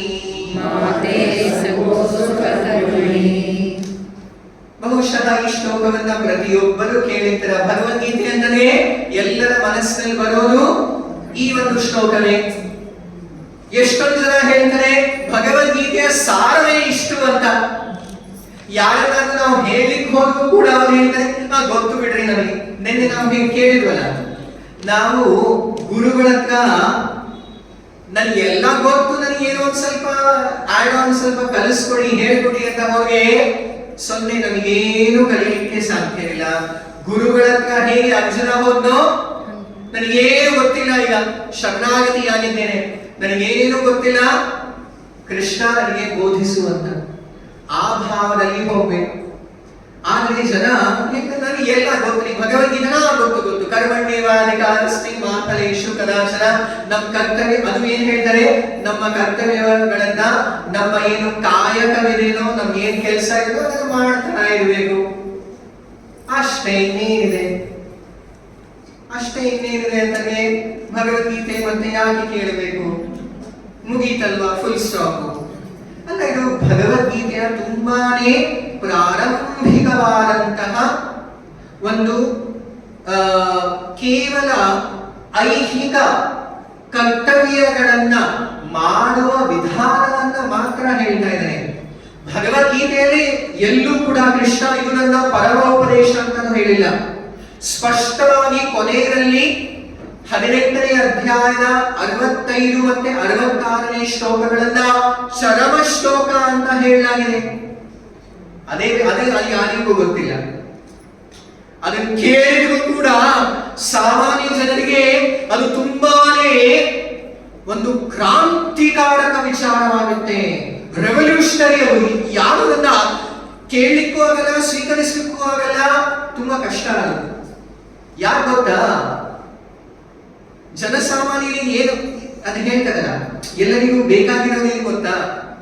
ಅನುಕೂಲ ಶಾಸ್ತ್ರ ಅಲ್ವಾ? ನಮಗೇನ್ ಬೇಕು? ಏನೋ ನಾವು ಕೆಲಸ ಮಾಡ್ಕೊಂಡಿರೋಣ, ಯಾಕೆ ಆಧ್ಯಾತ್ಮ ಯೋಗ ಯಾಕೆ ತಲೆ ಕೆಡಿಸ್ಕೋಬೇಕು ಅಂತ ಏನೋ ಒಂದು ಸಿಕ್ತು ಕರ್ಮಣ್ಯವಾಧಿಕಾರಸ್ಥೆ ನಾವು ಕೆಲಸ ಮಾಡ್ಕೊಂಡಿರ್ತೀವಿ ಅಂತ. ಭಗವದ್ಗೀತೆ ಚರಮ ಶ್ಲೋಕದಲ್ಲಿ, ನಿಜವಾದ ಚರಮ ಶ್ಲೋಕದಲ್ಲಿ ಏನ್ ಹೇಳಲಾಗಿದೆ ಗೊತ್ತಾ?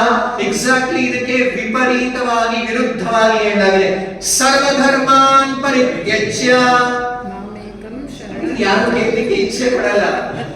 ಕೃಷ್ಣ ಕೊನೆಯಲ್ಲಿ ಹೇಳ್ತಾ ಇದ್ದಾನೆ, ಸಾಕು ಈ ಸಂಸಾರದಲ್ಲಿ ನೀನು 84 ಲಕ್ಷ ಜೀವ ಯೋನಿಗಳಿಂದ ಕೊಳಿತಾ ಇದೆಯಾ, ಏನೋ ನಿನ್ ಧರ್ಮ ಇದು, ಇದೇನ್ ಕೆಲಸ ನಿಂದು, ಯಾವುದು ಬೇಕಾಗಿಲ್ಲ, ಈ ಶರೀರವೂ ಬೇಡದೇ ಇರುವಂತದ್ದು. ನಿನ್ನೆ ನಾವು ಕೇಳಿದ್ದೇವೆ ಅಲ್ವಾ? ಎಲ್ಲವನ್ನು ಪರಿತ್ಯಾಗ ಮಾಡಿ ನನಗೆ ಶರಣಾಗತಿಯಾಗುವುದು. ಇದು ಚರಮ ಶ್ಲೋಕ ವಾಸ್ತವಿಕವಾಗಿ. ಸುಮ್ಮನೆ ಏನೋ ಒಂದು ಕೆಲಸ ಮಾಡ್ಕೊಂಡು ಹೋಗೋದಲ್ಲ. ಈ ಕೆಲಸವನ್ನು, ನಮ್ಮ ಕರ್ತವ್ಯಗಳನ್ನು ಹೇಗೆ ನಿರ್ವಹಿಸಬೇಕು? ಈ ಸಂಸಾರದಲ್ಲಿ ಸಾಮಾನ್ಯವಾಗಿ ನಾವೆಲ್ಲರೂ ಕರ್ಮಣ್ಯೇವಾಧಿಕಾರಸ್ಥೆ ಮಾ ಫಲೇಷು ಕದಾಚನ. ಹಾಗಾದ್ರೆ ನೀವು ತಿಂಗಳೆಲ್ಲ ಕಷ್ಟಪಟ್ಟು ಕೆಲಸ ಮಾಡಿ ನೀವು ಕಂಪನಿಯಲ್ಲಿ ಸ್ಯಾಲರಿ ಕೇಳಲಿಕ್ಕೆ ಹೋದ್ರೆ ಈ ಶ್ಲೋಕವನ್ನ ಹೇಳಿದ್ರೆ ಫಲ ಅಪೇಕ್ಷೆ ಹಾಗಂತಲ್ಲ. ನಮ್ಮ ಒಂದು ಕರ್ತವ್ಯಗಳಲ್ಲಿ ನಾವು ಅನಾಸಕ್ತ ಭಾವದಲ್ಲಿ ಅದನ್ನ ಮಾಡಬೇಕು. ಯಾಕೆ? ಈ ಸಂಸಾರವು ಅಸಾರವಾಗಿದೆ. ಇದರಲ್ಲಿ ಏನೂ ಇಲ್ಲ, ಮಣ್ಣು ಇಲ್ಲ, ಕೊಳಗಿದು. ನೆನ್ನೆನೂ ಹೇಳಿದ್ದೆ, ನಮ್ಮ ಆಚಾರ್ಯರು ಹೇಳ್ತಾ ಇದ್ರು, ಈ ಸಂಸಾರದಲ್ಲಿ ಹೇಗೆ ಬರಬೇಕು ಅಂತ. ಭಗವದ್ಗೀತೆಯಲ್ಲಿ ಮತ್ತೆ ಮತ್ತೆ ಕೃಷ್ಣ ಹೇಳ್ತಾನೆ, ಅನಾಸಕ್ತವಾಗಿ ವಿರಕ್ತವಾಗಿರ್ಬೇಕಂತ. ಯಾಕೆ ವಿರಕ್ತವಾಗಿರ್ಬೇಕು? ವಾಸ್ತವವಾಗಿ ನಮ್ಮ ಆಸಕ್ತಿ ಕೇವಲ ಭಗವಂತನ ಪ್ರತಿ ಇರಬೇಕು. ಸಂಸಾರದಲ್ಲಿ ಏನೂ ಇಲ್ಲ. ಇದು ಅಸತ್ ಅಚಿತ್ ಅನ ನಿರಾನಂದ. ಅದಕ್ಕೆ ಉಪನಿಷತ್ತುಗಳು ಹೇಳುತ್ತೆ, ಅಸತೋಮ ಸದ್ಗಮಃ ತಮಸೋಮ ಜ್ಯೋತಿರ್ಗಮಃ ಮೃತ್ಯೋರ್ಮ ಅಮೃತ. ಇದನ್ನ ಬಿಡ್ರಿ ಅಂತ ಹೇಳ್ತಾ ಇದ್ದಾರೆ. ವೈರಾಗ್ಯ ವಿದ್ಯಾ ನಿಜ ಭಕ್ತಿ ಯೋಗ. ವೈರಾಗ್ಯ ಇಲ್ಲದೆ ಇದ್ರೆ ಭಗವಂತ ಮುಂದೆನೂ 6ನೇ ಅಧ್ಯಾಯದಲ್ಲಿ ಹೇಳ್ತಾನೆ, ನಾವು ಎಷ್ಟೇ ಆಧ್ಯಾತ್ಮಿಕ ಸಾಧನೆ ಮಾಡಿದ್ರು ನಮ್ಮ ಗಾಡಿ ಮುಂದಕ್ಕೆ ಹೋಗಲ್ಲ, ನಮ್ಮ ಒಂದು ಆಧ್ಯಾತ್ಮಿಕ ಪ್ರಗತಿ ಆಗಲ್ಲ. ಹೇಗೆ ಆ ದೋಣಿ ಆ ಆಂಕರ್ ತೆಗೆದೇ ಹೋದ್ರೆ ಎಷ್ಟೇ ಅದನ್ನ ಓಡಿಸ್ತಿದ್ರು ನೌಕೆ ಮುಂದಕ್ಕೆ ಹೋಗಲ್ಲ. ಸೊ ಆ ವೈರಾಗ್ಯ ಭಾವ ಇಲ್ಲೂ ಕೂಡ ಕರ್ಮಣ್ಯೇವಾಧಿಕಾರಸ್ಥೆ. ನಿಮ್ಮ ಕರ್ತವ್ಯವನ್ನ ಮಾಡಿ ಫಲ ಅಪೇಕ್ಷೆನ ಇಟ್ಕೋಬೇಡಿ ಅಂತಂದ್ರೆ ವಿರಕ್ತರಾಗಿರಿ ಅಂತ.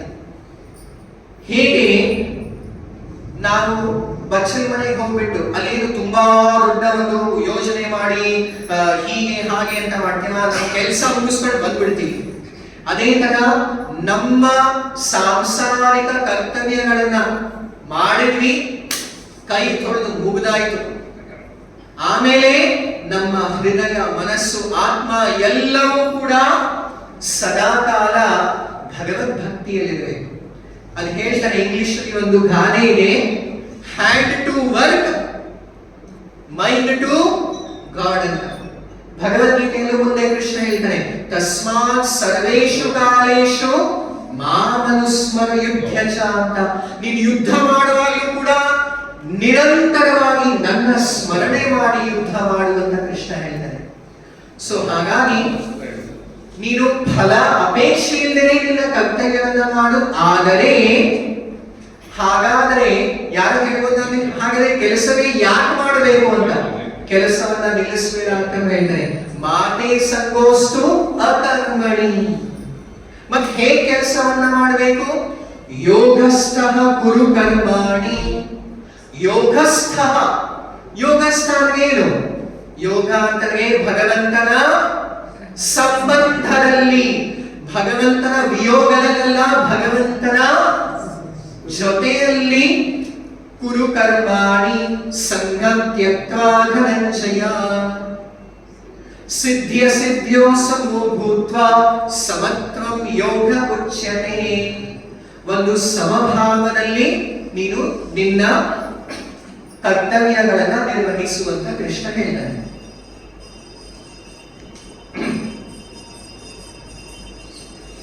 ಇಂತಹ ಅನಾಸಕ್ತ ಭಾವದಲ್ಲಿ, ವಿರಕ್ತ ಭಾವದಲ್ಲಿ ನಾವು ನಮ್ಮ ಐಹಿಕ ಕರ್ತವ್ಯಗಳನ್ನ ನಿರ್ವಹಿಸ್ತಾ ಬಂದ್ರೆ ಕ್ರಮೇಣವಾಗಿ ಆ ಐಹಿಕ ಕರ್ತವ್ಯಗಳು ಕೂಡ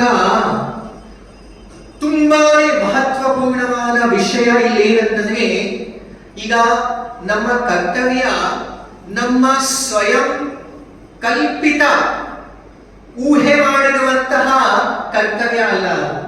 ಯಾರು ಹೇಳ್ಬೋದು, ನನ್ನ ಕಳ್ತನವೇ ನನ್ನ ಧರ್ಮ, ಇದನ್ನ ನಾನು ಮಾಡ್ಕೊಂಡು ಹೋಗ್ತೀನಿ, ಅನಾಸಕ್ತವಾಗಿ ಮಾಡ್ತೀನಿ, ವಿರಕ್ತ ಭಾವದಿಂದ ಅಂತ ಹೇಳಿದ್ದಾರೆ. ನಾನು ಒಬ್ಬ ಕಡಕ, ನಾನು ನನ್ನ ಕೆಲಸವೇ ಪಶು ಪಕ್ಷಿಗಳನ್ನ ಕಡಿಯುವುದು ಅಂತ. ವೇದ ಪ್ರಣೀತೋ ಧರ್ಮ. ನಿಮ್ಮ ಧರ್ಮ, ನಿಮ್ಮ ಕರ್ಮ ಯಾವುದು? ವೇದ ಪ್ರಣೀತೋ ಧರ್ಮ ಹಿ ಅಧರ್ಮಸ್ತದ್ ವಿಪರ್ಯಯ. ವೇದ ನಿಮಗೆ ಏನು ಹೇಳಿದೆಯೋ ಅದು ನಿಮ್ಮ ಕರ್ಮ, ಅದು ನಿಮ್ಮ ಧರ್ಮ.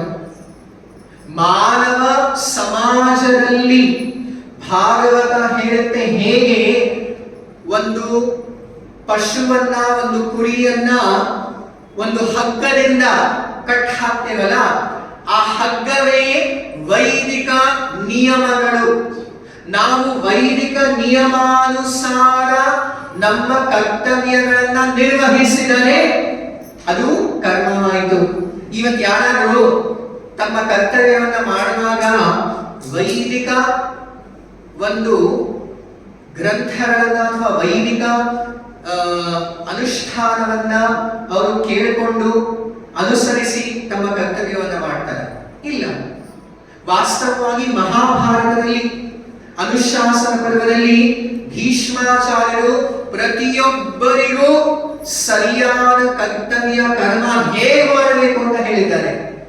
ಒಬ್ಬ ವ್ಯಾಪಾರಿ ಎಷ್ಟು ಪ್ರಾಫಿಟ್ ಮಾರ್ಜಿನ್ ಇಟ್ಕೋಬೇಕು ಅದು ಹೇಳಿದ್ದಾರೆ ಭೀಷ್ಮಾಚಾರ್ಯರು. ಅಂತಹ ವೈದಿಕ ನಿಯಮಾನುಸಾರ ನಿಬಂಧನೆಯ ಕಾರ್ಯ ಅದು ಕರ್ಮ, ಅದು ಕರ್ತವ್ಯ. ಇಂತಹ ವೈದಿಕ ನಿಬಂಧನೆಯ ಕರ್ಮಗಳನ್ನ ಅನುಸರಿಸ್ತಾ ಇದ್ರೆ ಕ್ರಮೇಣವಾಗಿ ನಿರ್ವೇದಂ, ನಾವು ವೇದಗಳನ್ನು ಅತೀತವಾಗಿ ಆಧ್ಯಾತ್ಮಿಕ ಗುಣಾತೀತ ನೆಲೆಗೆ ಬರ್ತೇವೆ ಅಂತ ಕೃಷ್ಣ ಹೇಳ್ತಾನೆ. ಆ ಒಂದು ಆಧ್ಯಾತ್ಮಿಕ ನೆಲೆಯಲ್ಲಿ ನಾವು ಆತ್ಮ ಸಾಕ್ಷಾತ್ಕಾರ ಮಾಡ್ತೇವೆ. ಆತ್ಮ ಸಾಕ್ಷಾತ್ಕಾರ ಮಾಡಿರುವ ವ್ಯಕ್ತಿಗೆ ಶ್ರುತಿ ಅಥವಾ ವೇದ ನಿಯಮವನ್ನ ಅನುಸರಿಸುವ ಅವಶ್ಯಕತೆಯೂ ಇಲ್ಲ ಅಂತ ಕೃಷ್ಣ ಹೇಳ್ತಾನೆ. ತದಾಧಂತಾಸ್ಯ ನಿರ್ವೇದಂ ಶ್ರೋತವ್ಯಸ್ಯ ಶ್ರುತಸ್ಯ ಚ ಶ್ರುತಿ ವಿಪ್ರತಿಪನ್ಯಾತೆ ಯದಾ ಸ್ಥಾಸ್ಯತಿ ನಿಶ್ಚಲ ಸಮಾಧಾವಚನ ಬುದ್ಧಿಃ ತದಾ ಯೋಗಂ ಅವಾಪ್ಸ್ಯಸಿ ಅಂತ ಕೃಷ್ಣ ಈ ಬೋಧನೆಯನ್ನ ಹೇಳಿದಾಗ ಭಗವದ್ಗೀತೆಯ 2ನೇ ಅಧ್ಯಾಯದ ಅಂತಿಮ ಭಾಗದಲ್ಲಿ 54ನೇ ಶ್ಲೋಕದಿಂದ 72ನೇ ಶ್ಲೋಕ ತನಕ ತುಂಬಾನೇ ಅದ್ಭುತವಾಗಿ ಭಗವದ್ಗೀತೆಯಲ್ಲಿ ಕೃಷ್ಣ ವರ್ಣಿಸಿದ್ದಾನೆ. ಒಬ್ಬ ಆತ್ಮ ಸಾಕ್ಷಾತ್ಕಾರ ಮಾಡಿರುವ ವ್ಯಕ್ತಿಯ ಇನ್ನೊಂದು ಹೆಸರು ಸ್ಥಿತ ಪ್ರಜ್ಞಾ ಅಂತ. ಏನು? ಸ್ಥಿತ ಪ್ರಜ್ಞ. ಆ ಸ್ಥಿತ ಸ್ಥಿತಪ್ರಜ್ಞನ ಲಕ್ಷಣ ಏನು ಅಂತ ತುಂಬಾ ಅದ್ಭುತವಾಗಿ ವರ್ಣಿಸಿದ್ದಾರೆ. ಆತ್ಮನ ಲಕ್ಷಣವನ್ನ 11ನೇ ಶ್ಲೋಕದಿಂದ 30ನೇ ಶ್ಲೋಕ ತನಕ ವರ್ಣಿಸಿದ್ದಾರೆ. ಯಾರು ಆತ್ಮ ಸಾಕ್ಷಾತ್ಕಾರ ಮಾಡಿದ್ದಾರೋ ಅಂತಹ ವ್ಯಕ್ತಿ ವಿಶೇಷಣ ಲಕ್ಷಣಗಳನ್ನು ಕೂಡ ಈಗ 55ನೇ ಶ್ಲೋಕದಿಂದ ವರ್ಣಿಸಿದ್ದಾರೆ. ಅರ್ಜುನ ಮೊದಲು ಪ್ರಶ್ನೆಯನ್ನ ಕೇಳ್ತಾನೆ, ಸ್ಥಿತ ಪ್ರಜ್ಞಸ್ಯ ಕಾ ಭಾಷಾ ಸಮಾಧಿಸ್ಥಸ್ಯ ಕೇಶವ ಸ್ಥಿತರ್ಹಿ ಕಿಂ ಪ್ರಭಾಷೇತ ಕಿಂ ಆಸೀತ ವ್ರಜೇತ ಕಿಂ. ಒಬ್ಬ ಸ್ಥಿತ ಪ್ರಜ್ಞನು ಆತ್ಮ ಸಾಕ್ಷಾತ್ಕಾರ ಮಾಡಿರುವ ವ್ಯಕ್ತಿಯು ವೇದಕ್ಕೂ ವೇದ ನಿಯಮಕ್ಕೂ ಅತೀತನಾದ ವ್ಯಕ್ತಿಯ ಲಕ್ಷಣವೇನು, ಅವನು ಹೇಗೆ ಮಾತನಾಡ್ತಾನೆ, ಹೇಗೆ ಕೂತ್ಕೊಳ್ತಾನೆ, ಹೇಗೆ ಅವನನ್ನ ಕಂಡು ಹಿಡಿಬಹುದು ಅಂತ ಅರ್ಜುನ ಕೃಷ್ಣನಿಗೆ ಪ್ರಶ್ನೆಯನ್ನ ಕೇಳ್ತಾನೆ.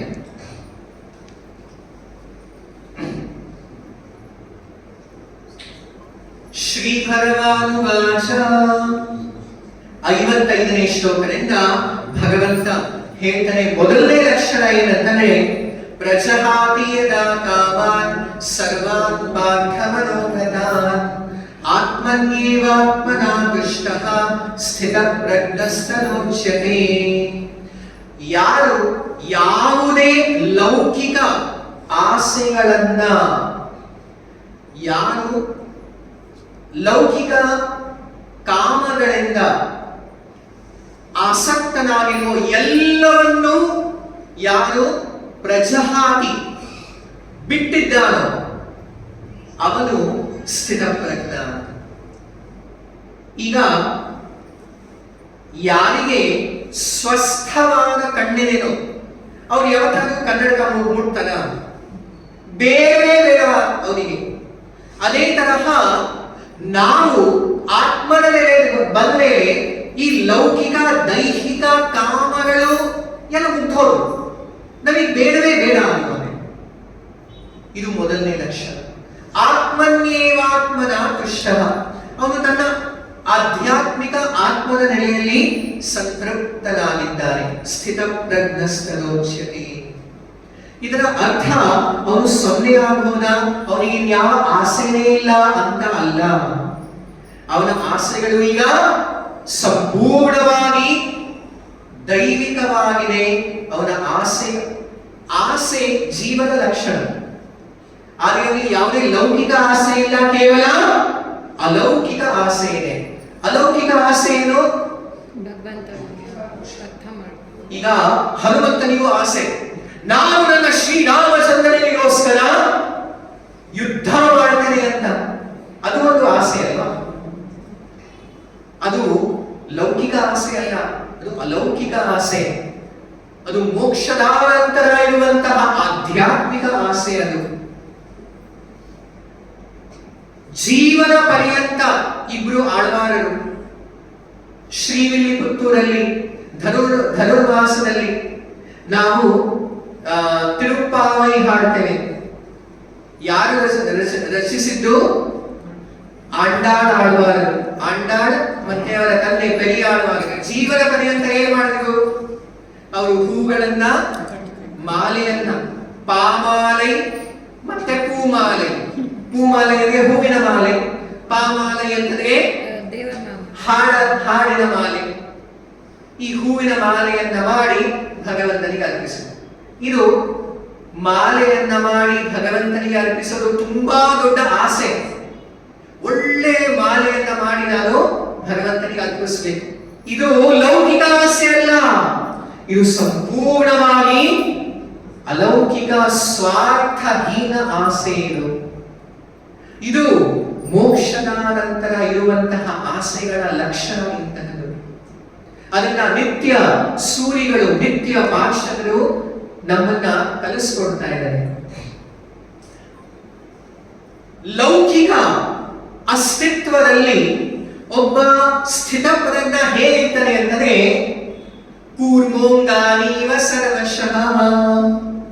ಈಗ ಕೂರ್ಮ ಅಂದ್ರೆ ಆನೆ ಯಾವುದೇ ಒಂದು ಸಿಂಹನೋ ಏನೇ ಎಂದು ಬಂದಾಗ ಏನ್ ಮಾಡುತ್ತೆ? ತನ್ನ ಸಮಸ್ತ ಅಂಗಗಳನ್ನ ಒಳಗೆಳ್ಕೊಂಡ್ಬಿಡುತ್ತೆ. ಅದೇ ತರಹ ಈ ಲೋಕದಲ್ಲಿ ಇಡೀ ಲೋಕ ತುಂಬಿಕೊಂಡಿರೋದೇ ಇಂದ್ರಿಯ ವಿಷಯಗಳಿಂದ ಅಲ್ವಾ? ಸೊ ಇಂದ್ರಿಯ ವಿಷಯಗಳು ಒಂದು ಸಂಪರ್ಕತೆ ಬಂದಾಗ ಒಬ್ಬ ಸ್ಥಿತಪ್ರಜ್ಞ ಏನ್ ಮಾಡ್ತಾನೆ? ತನ್ನ ಎಲ್ಲಾ ಅಂಗಗಳನ್ನ ಒಳಗೆಳ್ಕೊಳ್ತಾನೆ. ಯಾವುದೇ ಪ್ರತಿಕ್ರಿಯೆನೇ ಇಲ್ಲ, ನೋ ರಿಯಾಕ್ಷನ್. ಇಂದ್ರಿಯ ವಿಷಯವೇ ನಮ್ಮೆಲ್ಲರಿಗೂ ಏನಾಗಿದೆ? ಸುಖ ಅಂತ ನಮಗೆ ಒಂದೇ ಒಂದು ವಿಚಾರ, ಇಂದ್ರಿಯ ಸುಖ ಭೋಗ. ಅದು ಬಿಟ್ಟು ನಮಗೆ ಇನ್ಯಾವ ಸುಖದ ಮೂಲವೇ ತಿಳಿದಿಲ್ಲ. ಸುಖ, ಆನಂದ, ಸಂತೋಷ ಏನು? ಇಂದ್ರಿಯಗಳು, ಇಂದ್ರಿಯ ವಿಷಯಗಳ ಸ್ಪರ್ಶಕ್ಕೆ ಬಂದಾಗ ಏನು ಒಂದು ಸ್ವಲ್ಪ ಸುಖ ಸಿಗುತ್ತಲ್ಲ, ಅದು ಸುಖ ಅಂತ ಅಂದ್ಕೊಂಡಿದ್ದೀವಿ. ವಾಸ್ತವವಾಗಿ ಆಧ್ಯಾತ್ಮಿಕ ನೆಲೆಯಲ್ಲಿರುವಂತಹ ಬ್ರಹ್ಮಾನಂದ ಇಂತಹ ವಿಷಯ ಸುಖಕ್ಕಿಂತ ಡಬಲ್ ಟ್ರಿಪಲ್ 10ರಷ್ಟು ಅಲ್ಲ, ಕೋಟಿ ಅನಂತ ಗುಣ ಹೆಚ್ಚಾಗಿದೆ ಅಂತೆ. ಭಾಗವತ ಹೇಳುತ್ತೆ, ಧ್ರುವ ಮಹಾರಾಜ 4ನೇ ಅಧ್ಯಾಯದಲ್ಲಿ ಹೇಳ್ತಾನೆ, ಬ್ರಹ್ಮಾನಂದೋ, ನೀವು ಯಾವಾಗ ನಾನು ಈ ಶರೀರ ಅಲ್ಲ ಆತ್ಮ ಅಂತ ಸಾಕ್ಷಾತ್ಕಾರ ಮಾಡ್ತೀರಲ್ವಾ, ಆಗ ನಿಮಗೆ ಪ್ರಾಪ್ತಿಯಾಗುತ್ತೆ ಬ್ರಹ್ಮಾನಂದ. ಆ ಬ್ರಹ್ಮಾನಂದ ಐಹಿಕ ಸುಖಕ್ಕಿಂತ ಕೋಟಿ ಗುಣ ಜಾಸ್ತಿ ಇದೆ ಅಂತೆ. ಆ ಬ್ರಹ್ಮಾನಂದಕ್ಕಿಂತ ನಮ್ಮ ಭಕ್ತ ಧ್ರುವ ಹೇಳ್ತಾನೆ, ಕೃಷ್ಣ, ನಿನ್ನ ಭಕ್ತಿ ಸೇವೆಯಲ್ಲಿ ಇರುವಂತಹ ಆನಂದ, ಆ ಬ್ರಹ್ಮಾನಂದ ಒಂದು ಬಿಂದುವಾಗಿದ್ರೆ ಭಕ್ತಿಯ ಆನಂದ ಸಾಗರವಾಗಿದೆ. ಬ್ರಹ್ಮಾನಂದ ಏನೂ ಇಲ್ಲ ಅದರ ಮುಂದೆ ಅಂತ. ಸೊ ಅಂತಹ ಆನಂದದಲ್ಲಿರುವಾಗ ವಿಷಯ ವಿನಿವಂತಂತೆ ನಿರಾಹಾರಸ್ಯ ದೇಹಿನಃ ರಸವಜ್ಜಂ ರಸೋಪ್ಯಸ್ಯ ಪರಂ ದೃಷ್ಟ್ವಾ ನಿವರ್ತತೆ. ಇದು ತುಂಬಾ ಇಂಪಾರ್ಟೆಂಟ್ ನೋಡಿ. ನಾವು ಐಹಿಕ ಸುಖವನ್ನ ಹಾಗೆ ಪರಿತ್ಯಜಿಸ್ಲಿಕ್ಕೆ ಸಾಧ್ಯವಿಲ್ಲ. ನೀವು ಯಾವುದೋ ಈಗ ಒಂದ್ಸರಿ AC ಕೋಚ್ ಮೇಲೆ ಹೋದ್ಮೇಲೆ ನನಗೆ ನಾನ್ AC ಕೋಚ್ ಅಲ್ಲಿ ಹೋಗ್ಲಿಕ್ಕೆ ಅಷ್ಟು ಇಷ್ಟ ಆಗಲ್ಲ. ಒಂದ್ಸರಿ 5 ಸ್ಟಾರ್ ಹೋಟೆಲ್ ಅಲ್ಲಿ ಸ್ಟೇ ಮಾಡಿಬಿಟ್ರೆ ಆಮೇಲೆ 3 ಸ್ಟಾರ್ ಸರಿ ಇಲ್ಲ ಅಂತ ಅನ್ಸುತ್ತೆ ಅಲ್ವಾ? ಒಂದು ಉತ್ತಮವಾದ ರಸ ಆಸ್ವಾದನೆ ಆದರೆ ಮಾತ್ರ ನಮಗೆ. ಈಗ ಮಗು ಏನೋ ಮಣ್ಣು ತಿಂತಾ ಇದ್ರೆ ಅಮ್ಮ ಬಂದು ಅದನ್ನ ಕಸ್ತ್ರೆ ಮಗು ಮತ್ತೆ ಅಮ್ಮ ಇಲ್ಲದೆ ಮತ್ತೆ ಆ ಮಣ್ಣನ್ನ ತಿನ್ನುತ್ತೆ. ಯಾಕೆ? ಆ ಮಣ್ಣಲ್ಲಿ ಏನೋ ಒಂದು ಸ್ವಾದ, ಅದಕ್ಕೆ ಏನೋ ಒಂದು ರಸ ಸಿಕ್ಕಿದೆ ಅಲ್ವಾ? ಅದೇ ಅಮ್ಮ ಅದನ್ನ ಮಗುವನ್ನ ನಿನಗೆ ಪೆದ್ದ ಕಣೋ ನೀನು, ಆ ಮಣ್ಣನ್ನ ಬಿಡು, ತಗೋ, ಇದು ಒಂದು ಒಳ್ಳೆ ಮಿಠಾಯಿ ಕೊಟ್ರೆ, ರಸಗುಲ್ಲ ಕೊಟ್ರೆ, ಆಗ ಆ ಮಗು ಒಂದ್ ಕೈಯಲ್ಲಿ ಮಣ್ಣು ಹಿಡ್ಕೊಂಡಿರ್ಬೋದು, ಇನ್ನೊಂದ್ ಕೈಯಲ್ಲಿ ಮಿಠಾಯಿ ಸ್ವಾದ ನೋಡಿದ್ರೆ ತಾನಾಗೆ, ಇನ್ನೇನು ಒತ್ತಾಯ ಮಾಡೋ ಅವಶ್ಯಕತೆ ಇಲ್ಲ, ತಾನಾಗಿ ಮಣ್ಣನ್ನ ಬಿಟ್ಟು ಓಹೋ ಇದು ಚೆನ್ನಾಗಿದೆ ಅಂತ ಸ್ವೀಕರಿಸುತ್ತೆ ಅಲ್ವಾ? ಅದೇ ತರಹ ನಾವು ಐಹಿಕ ಸುಖವನ್ನ ಬಿಡಬೇಕು ಅಂತಂದ್ರೆ ಬ್ರಹ್ಮಾನಂದ ಭಕ್ತಿ ಆನಂದವನ್ನ ಆಸ್ವಾದಿಸಿದ್ರೆ ಮಾತ್ರ ಸಾಧ್ಯ. ಹಾಗಾಗಿ ಅನೇಕ ಉದಾಹರಣೆಗಳಿವೆ. ಯಾರು ಮುಂದೆ 3ನೇ ಅಧ್ಯಾಯದಲ್ಲೂ ಕೃಷ್ಣ ಹೇಳ್ತಾರೆ, ಯೋಗಿಗಳು ಅವರು ವಾಸ್ತವಿಕ ಆಧ್ಯಾತ್ಮಿಕ ಪ್ರಗತಿ ಮಾಡ್ತಾರೆ, ಅವರು ಪತಿತರಾಗ್ತಾರೆ ಅಂತ. ಆದ್ರೆ ವಾಸ್ತವವಾಗಿ ಈ ವಿಷಯ ಸುಖದಲ್ಲಿ ಏನೂ ಇಲ್ಲ. ಈ ಒಂದು ಮಾರ್ಗವೇ ತುಂಬಾನೇ ಭಯಂಕರವಾಗಿದೆ ಅಂತ 62ನೇ ಶ್ಲೋಕದಲ್ಲಿ ಕೃಷ್ಣ ಹೇಳ್ತಾನೆ, ಧ್ಯಾಯತೋ ವಿಷಯಾನ್ ಪುಂಸಃ ಸಂಗಸ್ತೇಷು ಉಪಜಾಯತೆ ಸಂಗಾತ್ ಸಂಜಾಯತೆ ಕಾಮಃ ಕಾಮಾತ್ ಕ್ರೋಧೋ ವಿಜಾಯತೆ ಕ್ರೋಧಾತ್ ಭವತಿ ಸಂಮೋಹಃ ಸಂಮೋಹಾತ್ ಸ್ಮೃತಿವಿಭ್ರಮಃ ಸ್ಮೃತಿಭ್ರಂಶಾತ್ ಬುದ್ಧಿನಾಶೋ ಬುದ್ಧಿನಾಶಾತ್ ಪ್ರಣಶ್ಯತಿ. ನಾವು ಏನನ್ಕೊಂಡಿದೀವಿ? ನನಗೆ ವಿಷಯ ಸುಖ ಸಿಕ್ಕರೆ ಆಹಾ ನನಗೆ ಸಂತೋಷ ಆನಂದ ಸಿಗುತ್ತೆ ಅಂತ. ಏನು ಸಿಗಲ್ಲ. ಏನ್ ಸಿಗುತ್ತೆ ಗೊತ್ತಾ? ಧ್ಯಾಯತೋ ವಿಷಯಾನ್ ಪುಂಸಃ.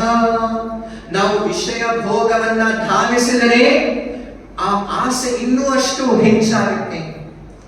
ಮತ್ತೆ ಈ ಐಹಿಕ ಸುಖದ ಲಕ್ಷಣವೇ ಏನ್ ಗೊತ್ತಾ? ಇದು ಮಾಯಾ. ಮಾಯಾ ಅಂತಂದ್ರೆ ಯಾವುದು ಇಲ್ಲದೆ ಇರೋದು. ಇದಕ್ಕೆ ಒಳ್ಳೆ ಉದಾಹರಣೆ ಭಾಗವತ ಕೊಡುತ್ತೆ. ಮೃಗತೃಷ್ಣಾಂ ಪ್ರಧಾವತಿ, ಮೃಗ ಚುಕ್ಕಿ ಅಂತ ಹೇಳ್ತೇವೆ. ಒಂದು ಡೆಸರ್ಟ್ ನಲ್ಲಿ ಒಂದು ಮಿರಾಜ್ ಅಂತ ಮರೀಚಿಕೆ ದೂರದಿಂದ ನೋಡಿದಾಗ ನೀರಾಗಿ ಭಾಸವಾಗುತ್ತೆ. ಓಡ್ ಹೋಗಿ ಅಲ್ಲಿ ಒಂದು ಹನಿ ನೀರಿಲ್ಲ. ಈಗ ಅವೆಲ್ಲ ಬಿಡಿ, ಸಾಮಾನ್ಯ ಉದಾಹರಣೆ. ನೀವೊಂದು ಸಿನಿಮಾ ಸ್ಕ್ರೀನ್ ಮೇಲೆ, ಈಗೆಲ್ಲ ಸಿನಿಮಾ ಸ್ಕ್ರೀನ್ ಬೇಡ, ಮೊಬೈಲ್ ನಲ್ಲಿ ಒಳ್ಳೆ ಮಾವಿನ ಹಣ್ಣು ಅಲ್ಫೋನ್ಸ್ ನೋಡ್ತೀರಾ, ಕಿತ್ತಿ ತಿನ್ಲಿಕ್ಕೆ ಆಗತ್ತ? ಮಾಯೆ ಅದು. ಒಂದು ಒಳ್ಳೆ ಮರವನ್ನ ನೋಡ್ಬೋದು, ಅದರಲ್ಲಿ ನೂರಾರು ಹಣ್ಣು ಬಿಟ್ಟಿದೆ, ಹೋಗಿ ಒಂದು ಕಿತ್ತು ತಿನ್ಬೋದಾ? ಏನೂ ಇಲ್ಲ ಅಲ್ಲಿ. ನೀವು ಓಡ್ ಹೋಗಿ ಆ ಸಿನಿಮಾ ಸ್ಕ್ರೀನ್ ಮೇಲೆ ಕಿತ್ಲಿಕ್ಕೆ ಹೋದ್ರೆ ಏನಿಲ್ಲ ಅಲ್ಲಿ, ಅಲ್ವಾ? ಸೊ ಅಂತಹ ವಿಷಯ ಭೋಗದ ಲಕ್ಷಣ. ನಾವು ಎಷ್ಟೇ ನನಗನ್ಸುತ್ತೆ ಇದು ನನಗೆ ಸಿಕ್ಕರೆ ನನಗೆ ತೃಪ್ತಿ ಆಗುತ್ತೆ, ಏನ್ ಸಿಕ್ಕರೂ ಕೂಡ ನನಗೆ ಈ ಸಂಸಾರದಲ್ಲಿ ತೃಪ್ತಿ ಆಗಲ್ಲ. ಆಗ ಏನಾಗ್ತೀವಿ? ನಿರಾಶರಾಗ್ತೀವಿ, ಹತಾಶರಾಗ್ತೀವಿ. ಅದರಿಂದ ಕಾಮಾತ್ ಕ್ರೋಧೋ ವಿಜಾಯತೆ, ಕೊನೆಯಲ್ಲಿ ಕೋಪ ಬಂದ್ಬಿಡುತ್ತೆ. ಏನಿದು ಅಂತ. ಈಗ ಆ ನರಿ ದ್ರಾಕ್ಷಿಯನ್ನ 10 ಸತಿ ಜಿಗಿದು ಸಿಗದೆ ಇದ್ದಾಗ ಇದು ಸರಿ ಇಲ್ಲ ಅಂತ ತಿರಸ್ಕರಿಸುತ್ತೆ. ಇದು ದ್ರಾಕ್ಷಿ ಹುಳಿ ಆಗಿದೆ ಅಂತ, ಗ್ರೇಪ್ಸ್ ಆರ್ ಸೋರ್ ಅಂತ ಹೋಗುತ್ತೆ. ಆದ್ರೆ ಹಸುವು ಹಾಗೆ ಇದೆ, ಕೋಪ ಬರುತ್ತೆ ಅಲ್ವಾ? ಕ್ರೋಧಾತ್ ಭವತಿ ಸಂಮೋಹಃ, ಸಂಮೋಹಾತ್ ಸ್ಮೃತಿ ವಿಭ್ರಮಃ, ಸ್ಮೃತಿ ಭ್ರಂಶಾತ್ ಬುದ್ಧಿನಾಶೋ, ಬುದ್ಧಿನಾಶಾತ್ ಪ್ರಣಶ್ಯತಿ. ಇದು ಹೇಗೆ ವಿಷಯ ಭೋಗದಿಂದ, ನಮ್ಮ ಇಂದ್ರಿಯಗಳಿಂದ ನಮ್ಮ ಸರ್ವನಾಶವಾಗುತ್ತೆ ಅಂತ ಆಚಾರ್ಯರು ಪ್ರತಿಯೊಂದು ಇಂದ್ರಿಯಕ್ಕೂ ಒಂದೊಂದು ಉದಾಹರಣೆಯನ್ನು ಕೊಟ್ಟಿದ್ದಾರೆ. ಫಸ್ಟ್ ನಮ್ಮ ಕಣ್ಣು. ಈ ಒಂದು ಪತಂಗ ಅಂತ ಬರುತ್ತೆ. ಪತಂಗ ಅಂದ್ರೆ ಈ ಲೈಟ್ ಹುಳ, ದೀಪದ ಹುಳ. ದೀಪ ಹಚ್ಚಿದ ತಕ್ಷಣವೇ ಬೆಂಕಿಗೆ ಓಡ್ ಬಂದು ಹಾರ್ಕೊಂಡು ಬೀಳುತ್ತೆ. ಈ ಎಲ್ಲ ಬಿದ್ರು ಏನಾಗಲ್ಲ. ಹಿಂದೆ ಎಲ್ಲ ದೀಪವನ್ನ ಹಚ್ತಾ ಇದ್ರಲ್ಲ, ಅಗ್ನಿ ಜ್ವಾಲೆ ಬಿದ್ರೆ ಸರ್ವನಾಶ, ಸತ್ತು ಹೋಗುತ್ತೆ. ಅಥವಾ ನೆಕ್ಸ್ಟ್ ನಾಲಿಗೆ. ಅದಕ್ಕೆ ಈಗ ಮೀನು ಹಿಡಿಲಿಕ್ಕೆ ಏನ್ ಮಾಡ್ತಾರೆ? ಒಂದು ಬೇಟನ್ನ ಕಟ್ಟಿ ಹಾಕ್ತಾರೆ. ಮೀನೇ ಅಯ್ಯೋ ಕೆಲವೊಮ್ಮೆ ಅದಕ್ಕೆ ಗೋಚರವಾಗುತ್ತೆ, ಇದಕ್ಕೆ ಹೋದ್ರೆ ಏನೋ ನನಗೆ ಅಪಾಯ ಆಗ್ಬೋದು, ಆದರೆ ನಾಲಿಗೆ ಎಳ್ಕೊಂಡು ಹೋಗುತ್ತೆ. ಅದನ್ನ ಕಚ್ಚಿದ ತಕ್ಷಣವೇ ಸರ್ವನಾಶ. ಅಥವಾ ಕಿವಿ. ಈಗ ಕೆಲವೊಂದು ಬೇಟೆಗಾರರು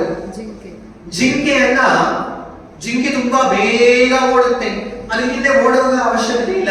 ಒಂದ್ ಕಡೆ ಕೂತ್ಕೊಂಡು ಒಳ್ಳೆ ಸಂಗೀತವನ್ನ ಅವ್ರು ನುಡಿಸಿದರೆ ಆ ಜಿಂಕೆ ಬರುತ್ತೆ, ಬಂದು ಬಲಿಯಾಗುತ್ತೆ, ಸರ್ವನಾಶವಾಗುತ್ತೆ. ಹೀಗೆ ಸಮಸ್ತ ಇಂದ್ರಿಯಗಳು.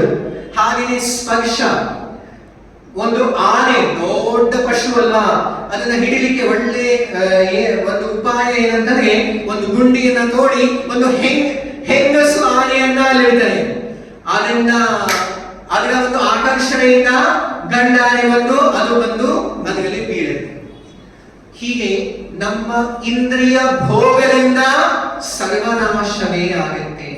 ಸೊ ಆತ್ಮ ತತ್ವ ಸಾಕ್ಷಾತ್ಕಾರ ಮಾಡಿರುವನು ಮತ್ತೆ ಮತ್ತೆ ಕೃಷ್ಣ ಹೇಳ್ತಾನೆ, ವಿಹಾಯ ಕಾಮಾನ್ ಯಸ್ ಸರ್ವಾನ್ ಪುಮಾಂಶ್ಚರತಿ ನಿಸ್ಪೃಹಃ ನಿರ್ಮಮೋ ನಿರಹಂಕಾರಃ ಸಶಾಂತಿಂ ಅಧಿಗಚ್ಚತಿ.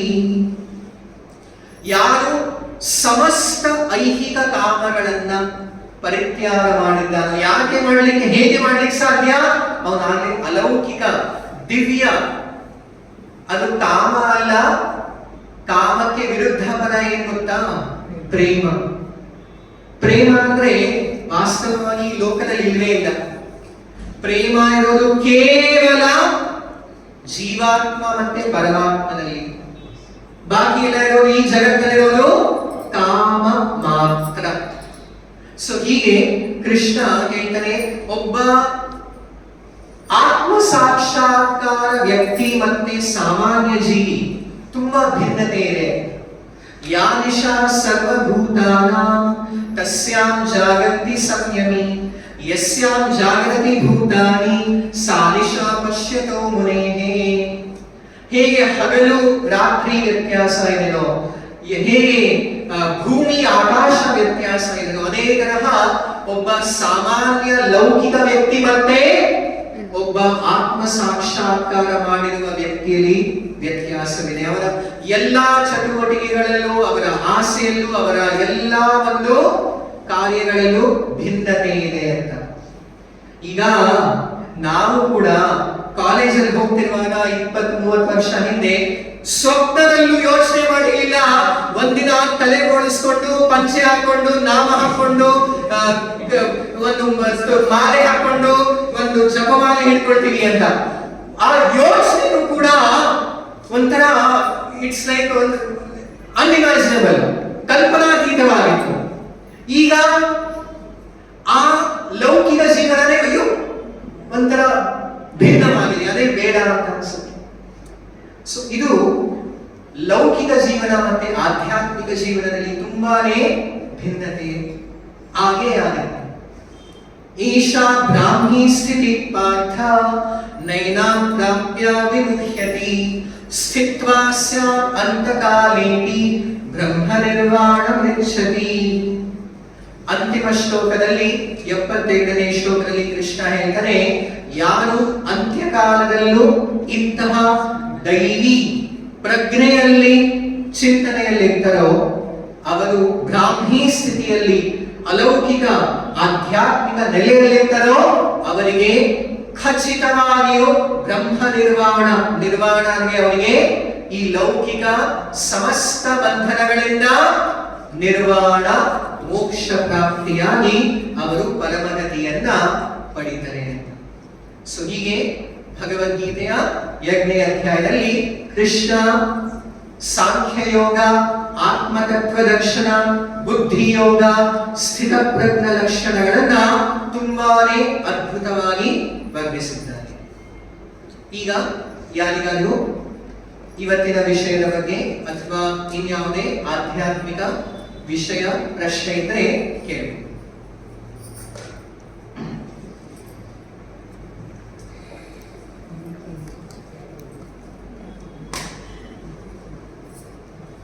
श्रीमद् भगवद गीता की जय, श्रील प्रभुपाद की